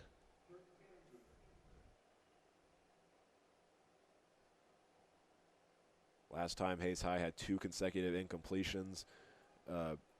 They ended up having to punt the ball, but they're pretty far downfield, so they'll more likely go for it. But we'll see if they if they can convert it right here. As Graham will take the snap, has all day to throw, and will try and take off with it. And now going to try to throw the ball now as he looks into the end zone, and it is caught. Jonathan Cano in the back right corner of the end zone. Touchdown, Hayes High. Graham had nowhere to go as he was trying to run the ball, rolled to the right, found Cano in the back right corner of the end zone, and Hayes High goes up 35-0 with 4:25 to go in the third quarter. Second time those two have connected on the touchdown pass. 3 pass plays, 2 incompletions, and then Hayes High turns it into a touchdown.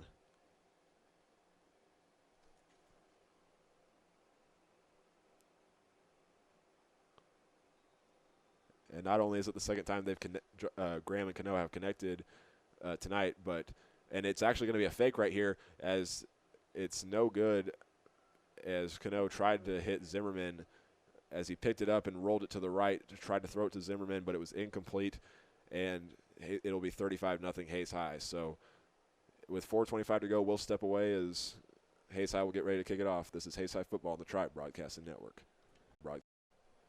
Back here at Lewis Field Stadium, Hayes High getting ready to send it downfield as they are up 35-0 following the touchdown, and they tried going for 2 on a pass play where the holder was going to roll out to the right and hit the kicker, Harley Zimmerman, but it was unsuccessful, and now with 4:25 to go, Harley Zimmerman will send it downfield to the same kick returners as it's been all night for Ulysses, Christian Perez, number 3, and number 7, Julian Miraz, as this time they're bunched up for Hayes High, and it'll be a pooch kick to the 20-yard line, and Miraz will take it at the 15 with one hand as it didn't bounce as much, and he will take it up to the 21, maybe the 22, and I think that is where they'll mark him at the 22. As Ulysses tries to get some points on the board, they've been unable to really move their offense tonight, and we'll see what they try and do right here, as it'll be Aiden Alvarado still in at QB. So far, he's 4 for 7 passing the ball tonight for 80 yards, and he's done really well running the ball as well on 16 carries, but only for 21 yards, as a lot of those have been him having to escape the pocket and run it. As they'll be bunched up once again for Ulysses. Alvarado will take the snap and hand it off to his running back, Guadarrama, and only pick up 1 on the play to the 23-yard line, as Hayes High got good pressure off that right side, and will take it to the 23-yard line. As Guadarrama, that was his 13th rush of the night, and he has 42 altogether. That would make him the leading rusher for the Tigers, as they'll put 2 receivers to the left and 1 to the right. Hayes High linebackers showing blitz from that left side with Dalton Myers. And Alvarado will take the snap and try to run the QB draw to the 25, get through 1, and will go down at the 31-yard line as Wyatt Kirkpatrick got there to make the tackle. And I think they'll actually give him the 33-yard line on that play, which would make that a 10-yard pickup and the first down on the quarterback draw.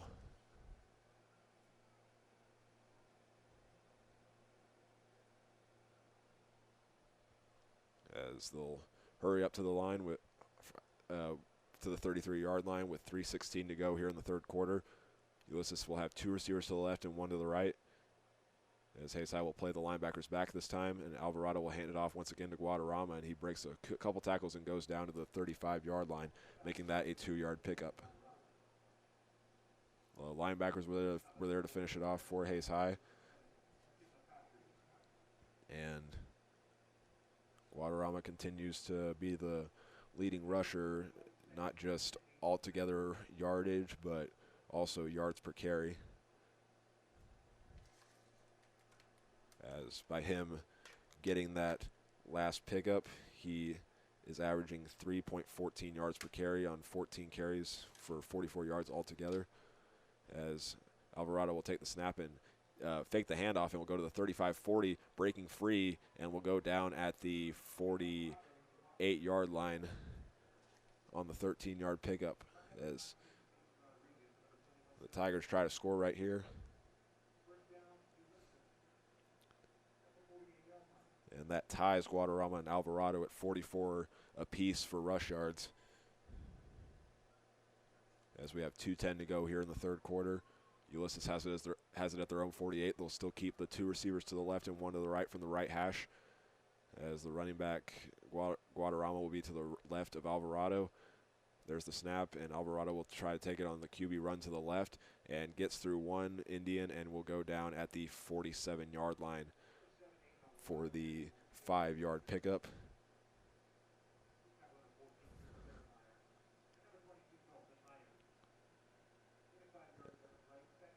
As that'll give number 7 Alvarado 49 rush yards so far in the game, as we have 1:30 to go here in the third quarter. They'll now put the 2 receivers to the right side and 1 receiver to the left. This time they're on the left hash and into Hayes High territory at the 47-yard line. In the shotgun, Alvarado will take the snap on a 5-step drop, looking, and now will roll to the right, looking for anybody open, and now will throw the ball, and it's right through the hands of the intended target. It was number 6, Edgar Porras, who Alvarado was looking for on that play. But it's an incomplete pass, and it will set up 3rd down and 5 for the Tigers.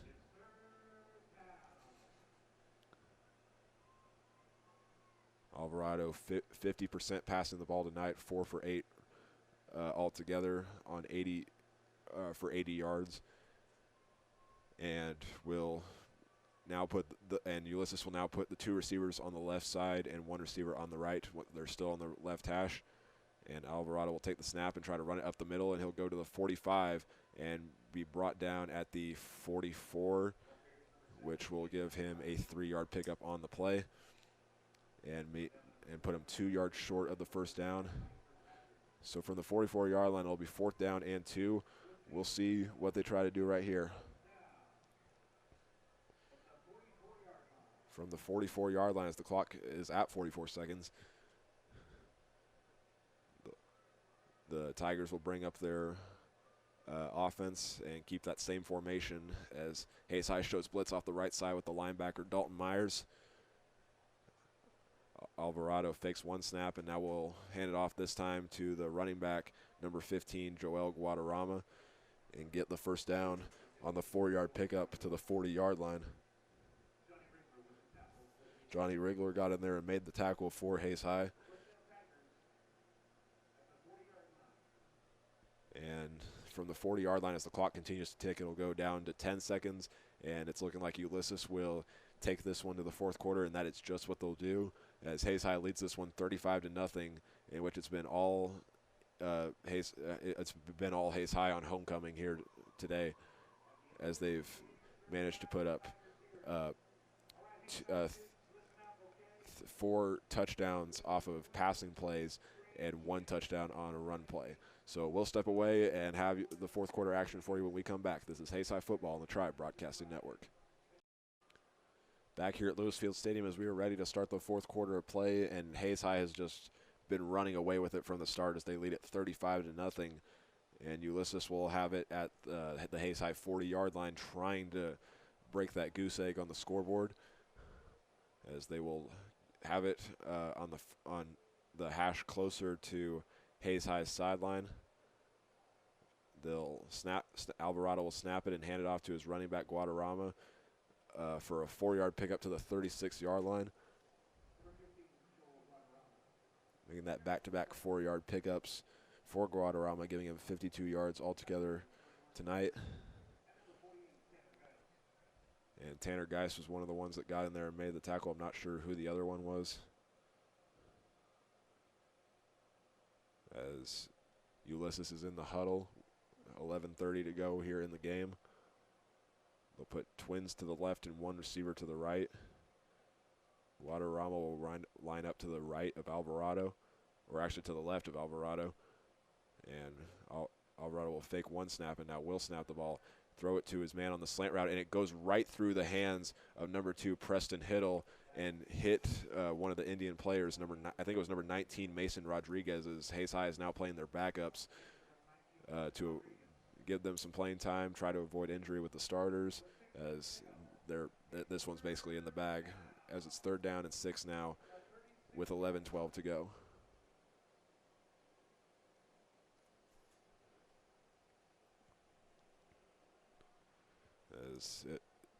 Ulysses will have it from the 36-yard line. They'll put twins to the left and one receiver to the right. Hayes High will show blitz off that right side from the linebackers and now snap the ball, and Guadarrama will take it to the 28-yard line, and that will be enough for the first down to keep the drive alive as Ulysses is looking for the points for their first points of the night.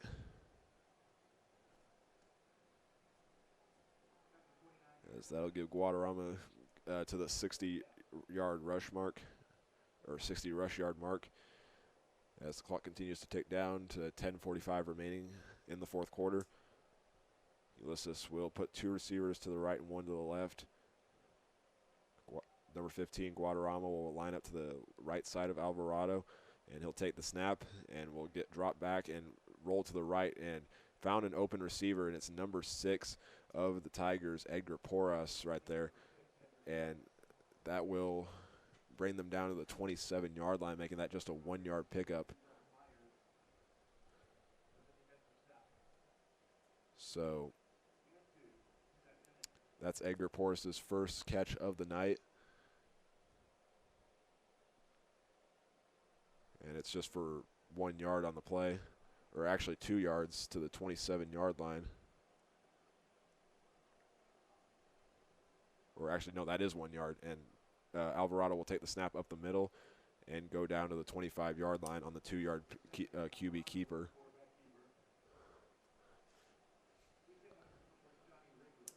Johnny Rigler got in there and made the tackle for Hayes High.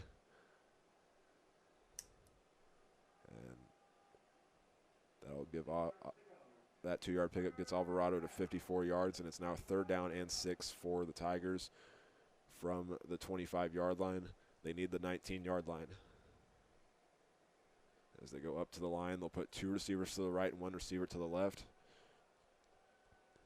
And quarterback Alvarado will fake it once again, then take the snap, and is getting pressured right away. Got tangled up, and then will now run to the left and will be brought down at the 22-yard line for a 3-yard pickup, which will put him 3 yards shy of the first down. I'd expect Ulysses to go for it, as they're not going to win, but you always want to play for pride, and if you're going to go down, you better go down swinging. So it'll be 3 yards to go from the 22-yard line, needing the 19, following the quarterback keeper that went for 3 yards from number 7, Aiden Alvarado. And on this 4th down play, they'll put 2 receivers to the right and 1 receiver to the left. And once again, he'll fake 1 snap, and now will roll to the right and got pressure right away. And it's batted, and it was batted by Dalton Myers, and Wyatt Kirkpatrick will take it to the 50, 40, 35, 30, 25, 20, 15, 10, 5, touchdown, Hayes High. Dalton Myers deflected the pass from Aiden Alvarado, and Wyatt Kirkpatrick, it went right into Wyatt Kirkpatrick's hands, and he takes it the distance, and Hayes High will go up 41-0 with 8:19 to play here in the fourth quarter. What a play that was, 78 yards.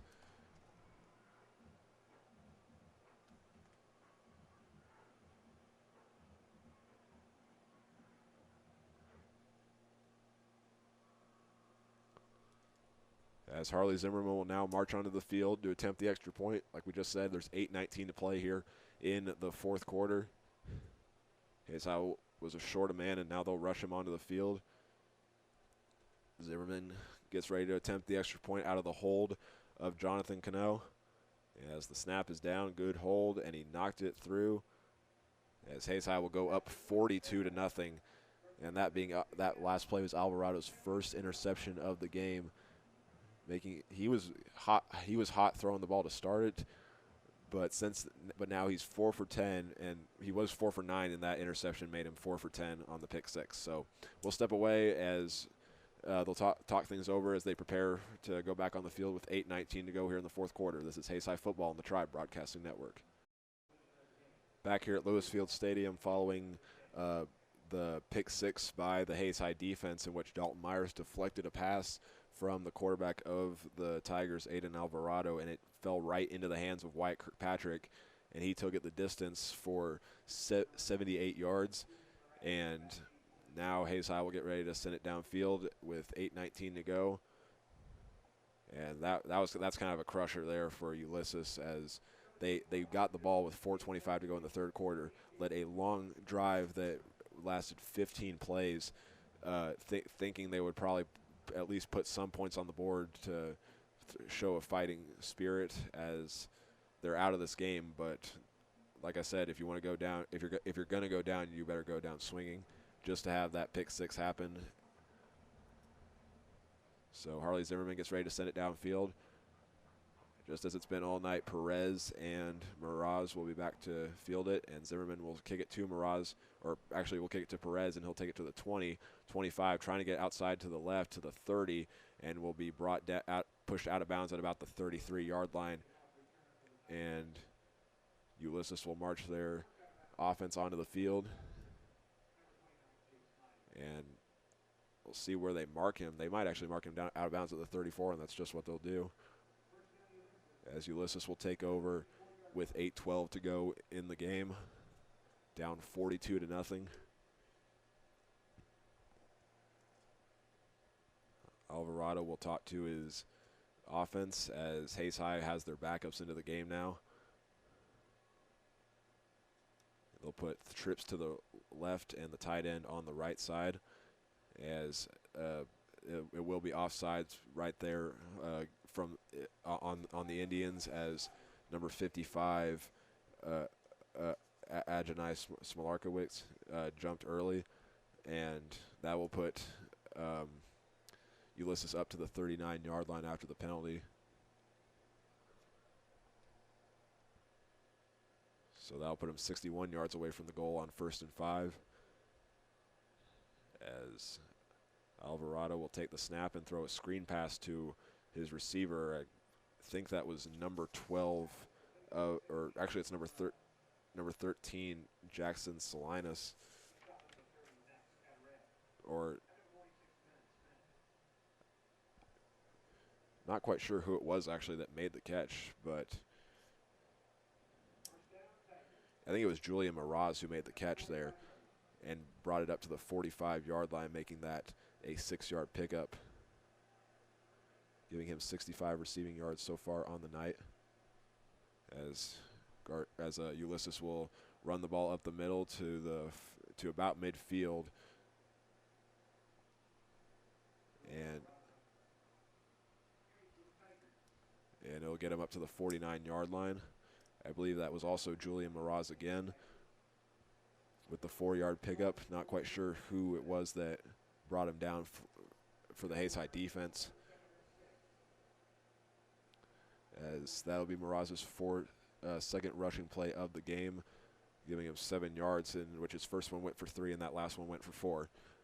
They'll have it at about midfield at their own 49-yard line, twins to the left, one receiver to the right. There's the snap for Ulysses, and it'll be Alvarado running the ball to the left, and we'll get it into Hayes High territory down to the 47-yard line, giving him another 4-yard pickup.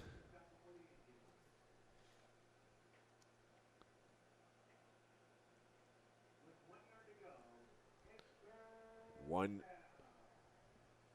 or 2 yards to go for the Ulysses offense with 6:25 to go here in the fourth quarter.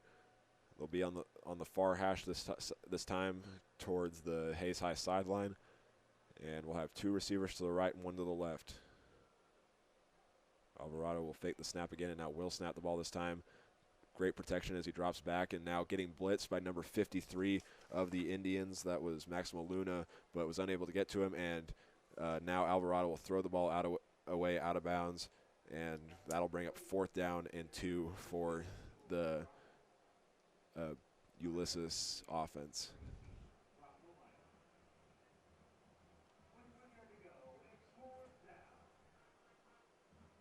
.86 pass yards so far in the night for Alvarado on 5 completions, but has had 14 passing attempts. He started off really well, but since then has kind of gone cold. As with 6:01 to go, it'll be 4th down and short for the Ulysses offense. They'll put twins to the left and one receiver to the right, as there will be the snap, and Guadarrama will take it up the middle to the 42-yard line on a 5-yard carry and keep the drive alive.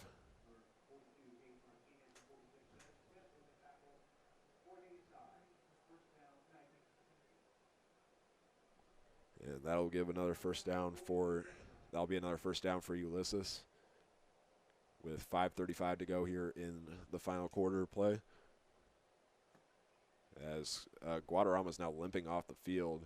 Not quite sure what happened to him on that previous play, but we'll see who's in at running back now, and it will be number 17, Julian Miraz, who comes in. As they'll fake the snap, and now will snap the ball and hands it off to Miraz, who will take it to the 39-yard line because of forward progress, as he was brought down back at the 40, but they will mark him down at the 39. Again, we're not quite sure what happened to the starting running back, Joel Guadarrama, on that previous play, as he's still on the sideline talking to the trainer.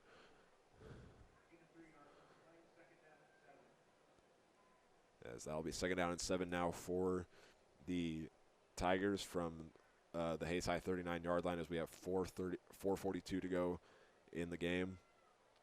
Everyone will be bunched up on the line with trips to the left, and they'll snap the ball, and it'll be a screen pass to Julian Miraz. He'll go to the 35, break a tackle, and then be shoved out of bounds at the 32-yard line, giving him a 7-yard pickup.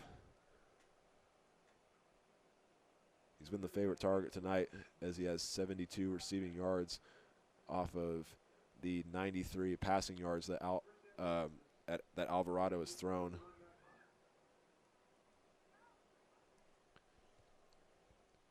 And that'll bring them up to the 32-yard line.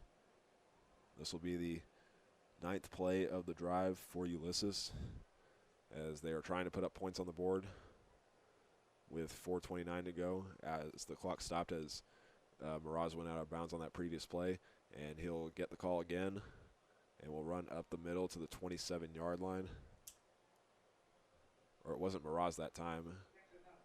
It was the running back number 47 for the Tigers, Jackson Hauser.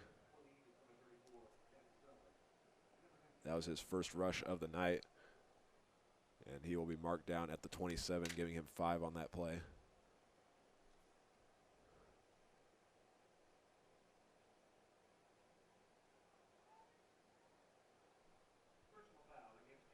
And there was a flag on the play, and it will be a personal foul against Ulysses, so that erases the yardage that they gained on that play.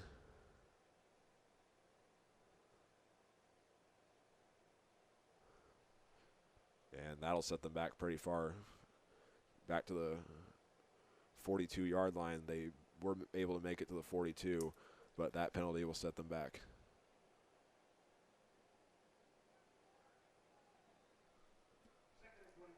.420 to go here in the 4th quarter, as the personal foul from Ulysses will set them back to the Hayes High 42-yard line. They'll keep their usual formation with the twins to the right side this time and one receiver to the left, as they're on the hash marks of the Hayes High side. And that'll be another offsides penalty right there against Hayes High, as number 53, Maximo Luna jumped that time. And that'll give Ulysses 5 yards to the 37-yard line. Kind of makes up a little bit for what they lost on that personal foul, but not exactly.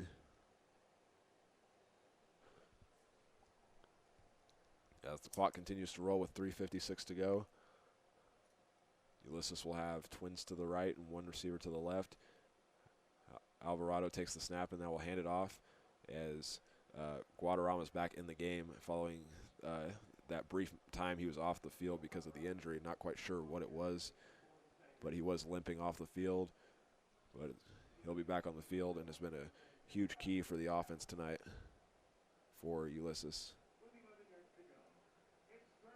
And another 5-yard rush gives him 70 rush yards so far on the night, as it'll be 3rd down and 11 for Ulysses from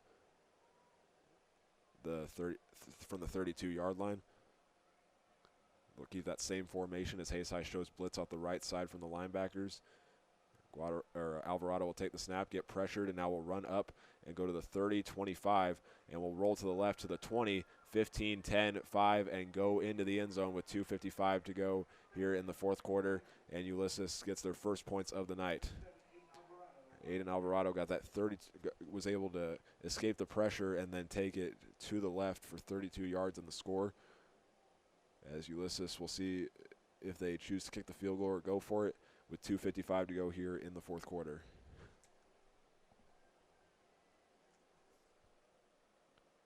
As the kicker, Jesus Miranda Rascon, is out on the field. This was another long drive for Ulysses, but this time it paid off as they got the points they've been looking for. And the kick is up and straight through, and Ulysses finally got the points they were looking for, but still trail 42-7 with 2:55 to go here in the game. So we'll step away as we will most likely see Hayes High's offense come back onto the field. This is Hayes High Football on the Tribe Broadcasting Network. Back here at Lewis Field Stadium with 2:55 to go here in the fourth quarter, following a 10-play drive for Ulysses that resulted in a 32-yard touchdown run by the quarterback, number 7, Aiden Alvarado, which brought him up to 93 rush yards so far in the night. As they'll get ready to send it downfield, as I believe there are some different players out there for Hayes High that will be fielding the kick. It looks to be like number 29, Jace Myers, and number 31, Caleb Thompson. And it'll be fielded by Thompson at the 1-yard line, and he will take it out to the 5, 10, get some blocks to the 20, and go out of bounds at about the 23-yard line. And I think they'll actually mark him out at the 24-yard line. As Hayes High will start this drive with 2:49 to go in the fourth quarter. So they'll have it at the 24-yard line. Just trying to run out the clock now. And now in at quarterback will be the backup Zane Viegra, who played running back last week in place of Ian McGuire and Malik Baugh, and was the starting quarterback for the JV/freshman team last year. And Hayes High will go with twins to the left and one receiver to the right. Viegra will hand it off to the running back. That's number 20, Jesse Taggart, and he will go to the 30, 35, and down to about the 37-yard line, but a penalty flag was thrown on the play, and this one might be coming back. As they'll talk it over.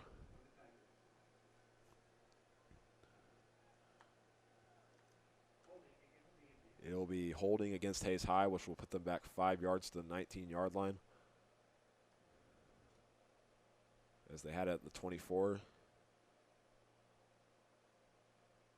Or actually, that won't put them at the 19. That will put them back all the way to the 14-yard line, because holding is a 10-yard penalty.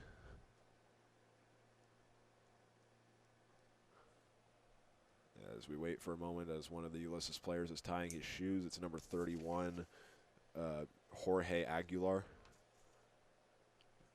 As Hayes High will get 2 receivers to the left and 1 to the right. Viegra will take the snap and will run the ball, and will get past one man, and now we'll go to the 20 and all the way up to the 23-yard line, I think is where they're going to mark him down, giving him a 9-yard pickup, and that'll make it 2nd down and 11 for Hayes High.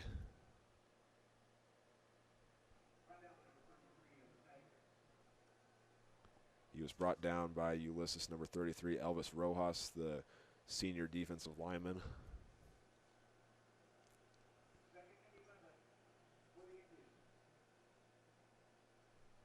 As Zane's first rushing play goes for 9 yards. Hayes High will keep that same formation of twins to the left and 1 receiver to the right. As Viegra will take the snap and run the QB draw to the right, and I think he was actually brought down for a loss on the play, though he might have gotten back, and he did get back to the line of scrimmage to the 23-yard line for no gain on the play. As the clock continues to tick down with 1:34 to go, Hayes High looks to the sideline and gets their play call. As clock continues to tick down, this win will bring Hayes High's record up to 3-2. As we talked with Coach Crow, he said that the first half of the season was going to be extremely difficult, but the road ahead looks brighter. as Hayes High will go on the road to play Dodge City next week, and Ulysses will play Garden City next week, as Viegra will throw a pass and complete it to Caleb Thompson, who breaks free to the 50, and he'll go to the 40, 35, 30, 25, 20, with 2 men to beat to the 10, 5, touchdown Hayes High. Zane Viegra found Caleb Thompson in on the post route and found him, and he took it the distance. 77 yards for the score, and that's the cherry on top for the Hayes High offense as they go up 48-7. Wow, what a play that was.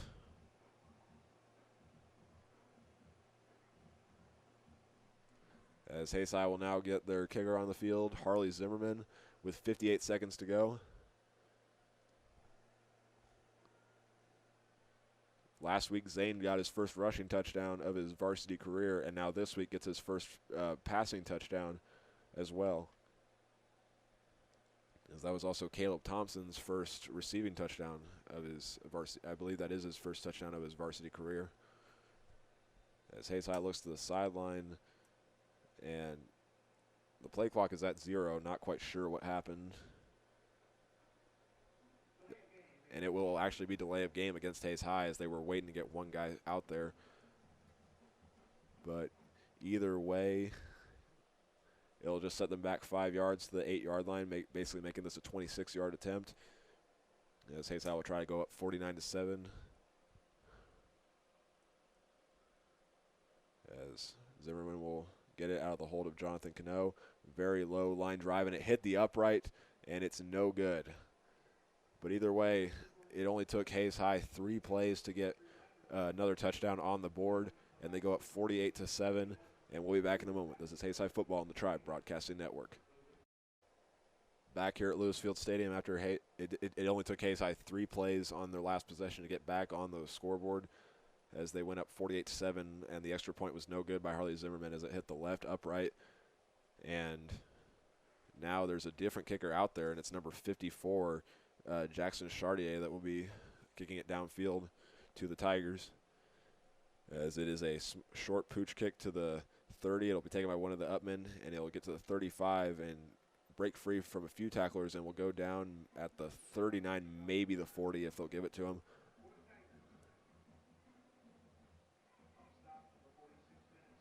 And that is, will they'll mark him down at the 40-yard line with 52 seconds to go.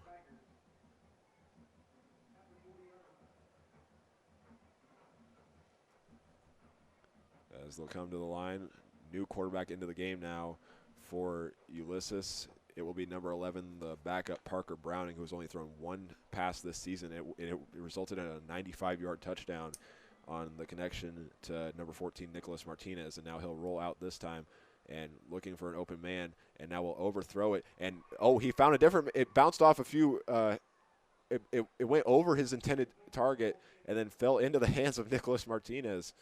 And that'll bring it down to the 30-yard line.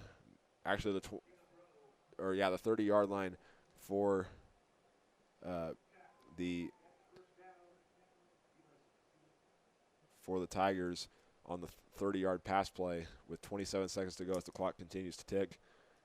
They'll try to get one more score as the clock is now at 20 seconds, play clock at 14.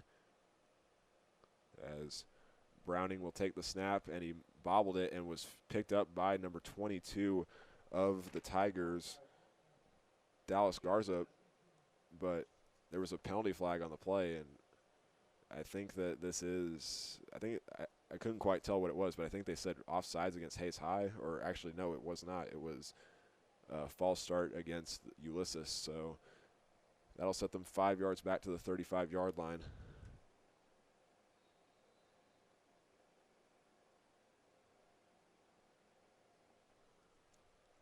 As the clock continues to tick with 6 seconds to go, they'll have 2 receivers on each side and get the snap off. And it was bobbled and picked up, and I think it was picked up by the Indians, and they do pick it up.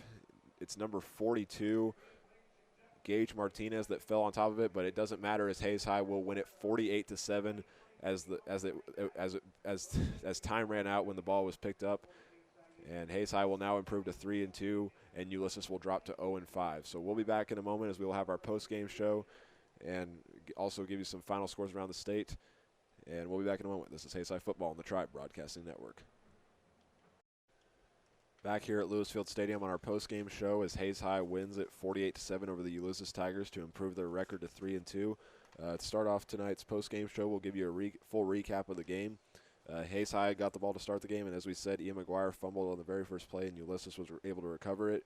But 8 plays later, they missed a field goal, and then 2 plays after that, Hayes High was able to get their first points of the game, in which Ian McGuire took the ball 73 yards up the middle on a run play to the house, and then Ulysses would get the ball, and 6 plays later would result in their first turnover on down of the game. Hayes High would then run a very long 16-play drive that was capped off by a 4-yard pass completion for a touchdown from Carter Graham to Braden Meckel, and then Ulysses would come out and get another turnover on downs, and I forgot to mention that first one was from the fake field goal. This one taking an 8-play drive, which would result in a turnover on downs off of a sack, and Hayes High would get the ball, and just the next 2 drives would be a punt, one from Hayes High and one from Ulysses, but Hayes High started off their next drive with a 5-yard loss on the ground, and then get back-to-back 12-yard pass completions and a 3-yard carry, which would then lead to a 37-yard pass completion for a touchdown from Carter Graham to Jarek Purdy. And then Ulysses would get the ball, and in 6 plays for just a minute 15 would take us to halftime, but they kicked off to start the game, so they got the ball to start the second half. And 3 plays later, Dalton Myers got pressure on the quarterback for a loss of 14, and he threw it, and it was thrown away by the quarterback, Aiden Alvarado, but the foul, it was an intentional grounding penalty that occurred in the end zone, meaning it was a safety for the Hayes High that the Hayes High defense forced. And then Hayes High would get the ball back and then lead a 6-play drive that would result in a 12-yard completion from Carter Graham to Jonathan Cano. And then Ulysses would have another 7-play drive that would result once again in a punt. And then Hayes High had 2 incompletions to start off their next drive, but would then